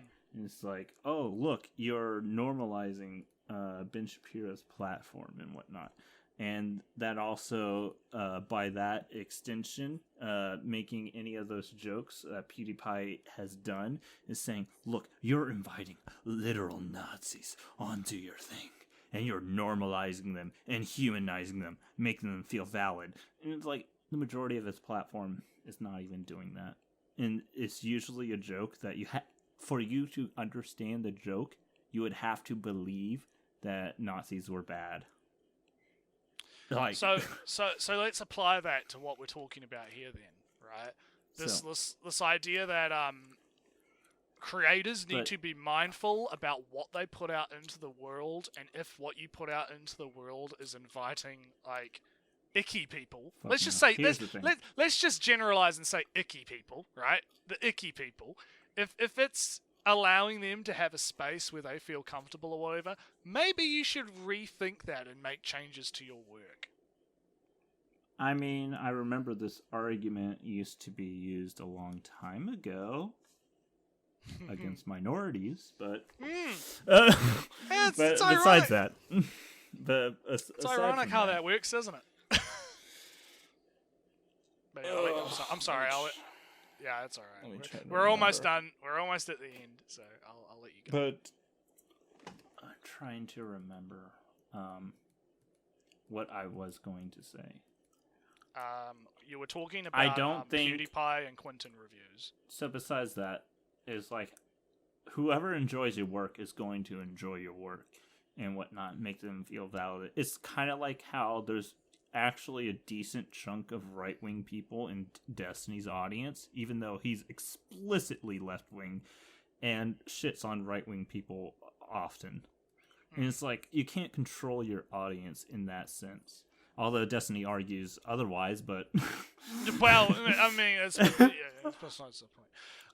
Yeah, I get what you mean. To an extent, you can. But the thing is, this idea that you can't have you can curate your audience to only people that you are trying to appeal to is just it's literally it's literally dogmatic. It's dogmatic thinking. It's so it weird. It is, and I hate this because it's like, hey, Unknown, did you know that Hitler liked dogs? He really liked his dogs. He had a few dogs over the course of his life. He really liked dogs. I guess we have to euthanize all the puppies because Hitler liked dogs. Right? I don't think that's the point. I think that is comparable because what she's trying to say right here is creators should self-censor their works if they think that the work that they're producing could attract those types of people, right? So if let's say Hitler liked dogs, right? Nazi people like Hitler, right? And they like Hitler's ideology. So a lot of Nazi people, they probably like dogs as well, right? They're into dogs and they raise dogs and they breed dogs and they're into dogs. So I mean, we normal people should just stop breeding dogs because Nazis like dogs. right? It's the same here. We need to stop making anime the way that we're making anime because there's the possibility that people that this person doesn't like are consuming the same media, right? Or are engaging in the same media and enjoying the same media. That's what I'm trying to say.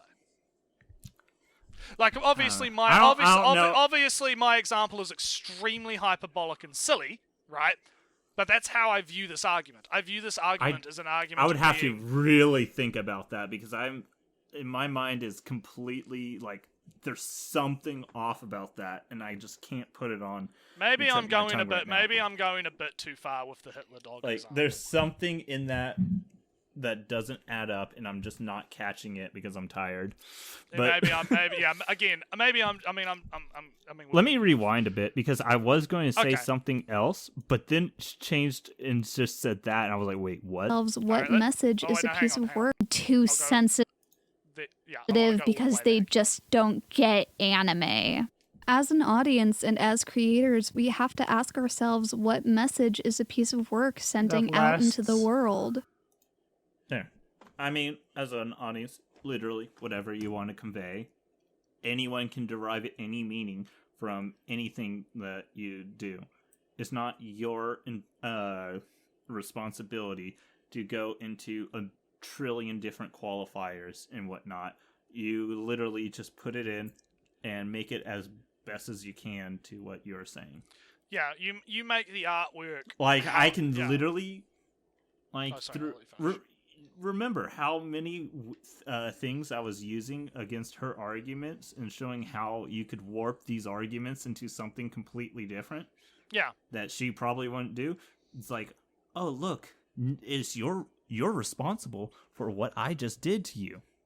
Your video. And it's just like, no. Just flat out no. That I 100% disagree with this take. What you say is what you have and what you own and whatnot. And if someone tries to twist it into meaning something else, that is not on you. That is on them. Agreed. Yeah. That last random comment, internet user comment, didn't say that she or her people who agree with her didn't get anime. They said that it's fiction.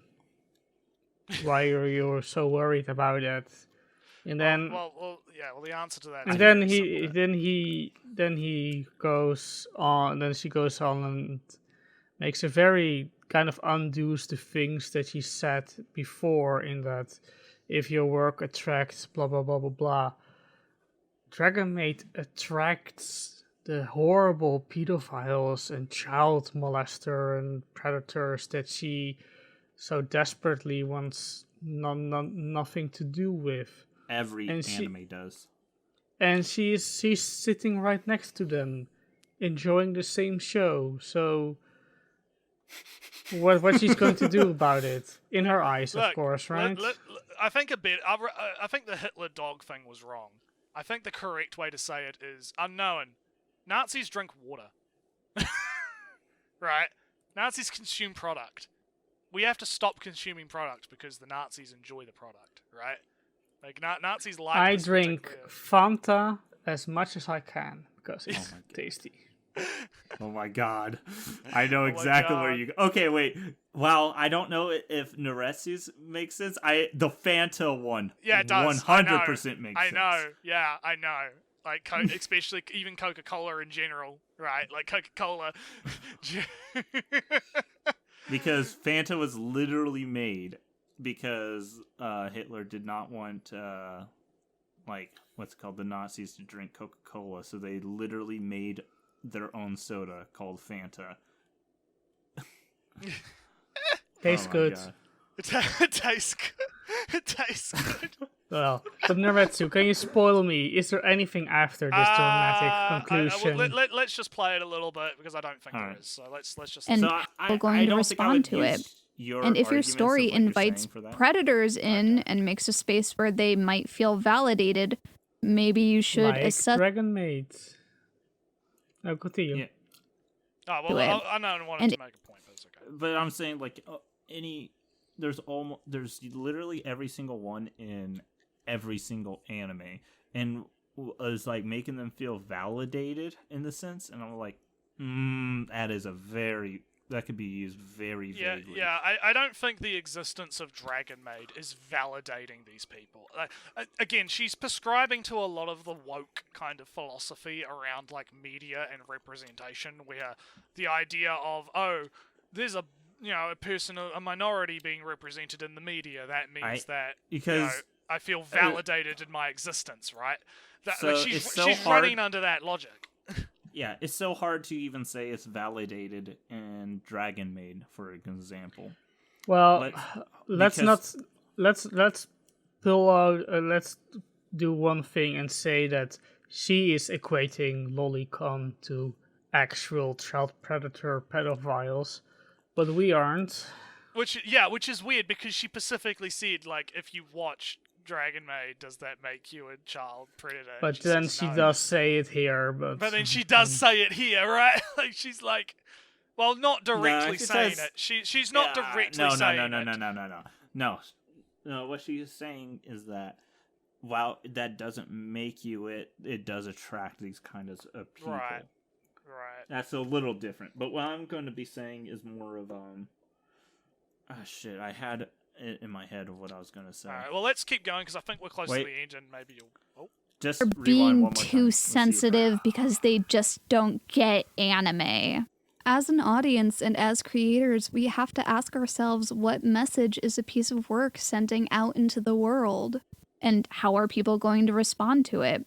And if your story invites predators in and makes a space where they might feel validated. All right, it was on they might feel validated in Dragon Maid. I don't think Dragon Maid 100 goes and say this is a validating worldview. Lukoa's constantly shown that this is bad. This is not how it should be. Kana, whenever there's other people around, somewhat shows it that it's not supposed to be. And what is it trying to convey? In the sense of, I don't think it means what it means to her. When she goes and says it sexualizes the lolly and whatnot, the show is validating that, there can be lesbian children that explore each other and whatnot. But I don't think that's I don't think it's validating, let's go fuck children or whatnot.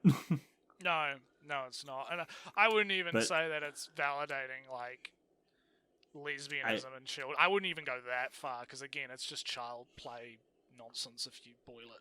Like if you boil away the sexual aspect.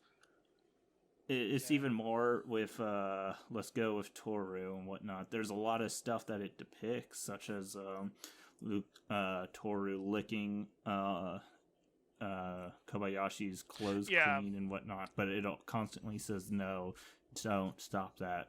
And there's a lot of instances where Toru keeps trying to be persistent and whatnot, and they're constantly saying it's wrong. So I don't agree with this validation argument in the sense that when she's applying it to what's called Dragon Maid, I don't agree with the validation argument in general, but even if we're talking about it in this sense, what's it called? All right, let's go to the end. Yep, yeah. Let's keep going. Maybe you should assess yourself and consider making some changes. So with that being said, I don't think I'm going to partake in season 2 of Kobayashi's Dragon Maid. Oh. And also to everyone watching this who managed to get this far, this is not an excuse to go out and dox people on Twitter over their opinion on an anime. Like, CP is not an excuse to dox people. But Dragon Maid so fucking weird. She's like flip-flopping and trying to like stop the criticism. It's so weird. But okay, Dragon Maid, I was making a joke, but yeah, I know you. Dragon Maid is inviting the actual child predators, and therefore she won't be watching or partaking in the second season. That's what she said. Yeah. I hate this anime because its audience. Yeah. Oh my god. It's I mean, she's you know not what? so I could agree with that for the My Hero Academia. Alright, let's keep going. Oh, sorry. please do not dox anyone, not just because doxing is horrible in and of itself, but when you try and attack people who engage in fictional media that depicts sensitive topics like abuse or pedophilia, you are minimizing the problem of actual The show isn't okay. You know, real world abuse and pedophilia. Huh? Which is why I'm not even really that upset about Ilulu, but it's easier to explain some of these problems in the context around her design and not the things I that don't I get her at all, can't because even all this- address because they are infinitely more upsetting. All these arguments about how Kana is the epitome of the worshipped idol of the pedophiles, and then go, that's why I won't watch the second season, to actually Kana is completely fine, doesn't matter. It's the actual stuff that we should be worried about. She was talking about Lulu is the one that didn't matter. Not Yeah, but also but Kana also doesn't matter because there's actual stuff to be worried about. None of this fictional stuff matters actually. Did you know, like, if I go and I take a step on a spike and I feel it's pricking, I have to keep going all the way through and then decide that it's bad. I know, right? All right, we're so close. Let's. Like, are still people out there making lengthy video essays about Rurouni Kenshin? Whoa! Hold on a minute. Hold on 1 a year minute. ago, 4 Yeah, years ago, let's go back and 1 let's year start. Infinitely ago. more Start from upsetting. the top. Like, there are still Top result Form- 4 months ago, 1 year Some- ago, 11 months ago. From people like I don't know who any of these people are. Like, I know Bonsai Pop. They make kind of bad videos. Let's just give them the argument that that people are making it, because clearly they are. right? Let's see where she goes. All right. still people out there making lengthy video essays about Rurouni Kenshin and how it's a masterpiece, when in 2017 the author was charged for the possession of child pornography and confessed to being attracted to 10 to 15-year-old girls. And he wasn't fired. And he was allowed to keep publishing his manga because it makes money. Hold on. Like, you can't ignore that. And I can't make a video explaining why that is a bad thing because it is so obviously a bad thing that no one in their right mind would try to defend it. And if you continue to monetarily support his work while knowing what he's done, I use the same you are clip. supporting his actions in at least a small way. She's using the same Leftists should clip. never be allowed to talk economics on the line. They should literally never be allowed. Holy No, fuck. she's my main criticism here is she using the same clip. Now I'm gonna fuck. No, let Yeah, unknown she go. is. Unknown's I'm gonna gotta fucking go. blackpill you on some economics. Every single dollar you spend goes towards slavery, pedophilia, and everything. Doesn't matter where you spend it. Alright, every single dollar. don't care about And- the inevitability No, I of do. the corrupt I- system. No, that is literally her argument. No, Did you just Ellie, hear that? Ellie, I know you want to go to sleep, but please, I really want this rant to happen, so go. No, Please Unknown go. Otaku had plenty of rants. No, he no, already he gets engaged another in. one. No, he Is gets she? another one. Okay, so as I was saying, like literally, I do need to no- wake up tomorrow somewhat early, right? Because I have an external Well, if you want to go to audit. sleep, let Unknown finish, and then you can go to sleep. I mean, you can make an outro. We're at less than 30 seconds. Yeah, it's about to end anyway. Well, okay, let's just play. All right, play it. Oh wait, you Anyway, can't make an I'm- outro And because- now it's in the outro. There you go. Right, go. Unknown. Final points. Let's roll. Use this time as your final point. Go. Black pill. Because I don't think anyone actually believes this, because every single dollar that you spend, say you buy $5 coffee at Starbucks, well, now that money gets distributed to each person. Each person goes, and maybe Starbucks use some shady shit to make their stuff. Maybe they didn't. Maybe they're 100% ethical. Okay, now that money goes and spreads out to their workers. Their workers go and they use that money to buy other stuff and whatnot. every single thing that it spreads out to keeps going into a circulation of a whole economic system. It always ends up in someone else's hands that has done something. There's no possible way, realistically, as it never is done in real life, that money won't be used by someone who has done something in the sense of pedophilia or any other crime, rape, doesn't fucking matter. This is a terrible argument because the only way to make this argument work is you literally divorce yourself from society. Go live out in the fucking jungle and don't contribute anything to society ever.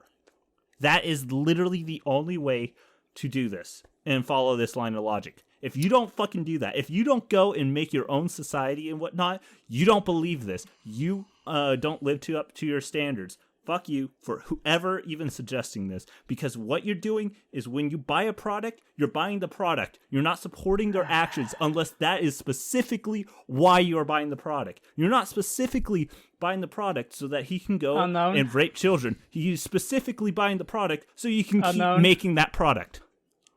It's time for the communist revolution. Dun, dun, dun, dun.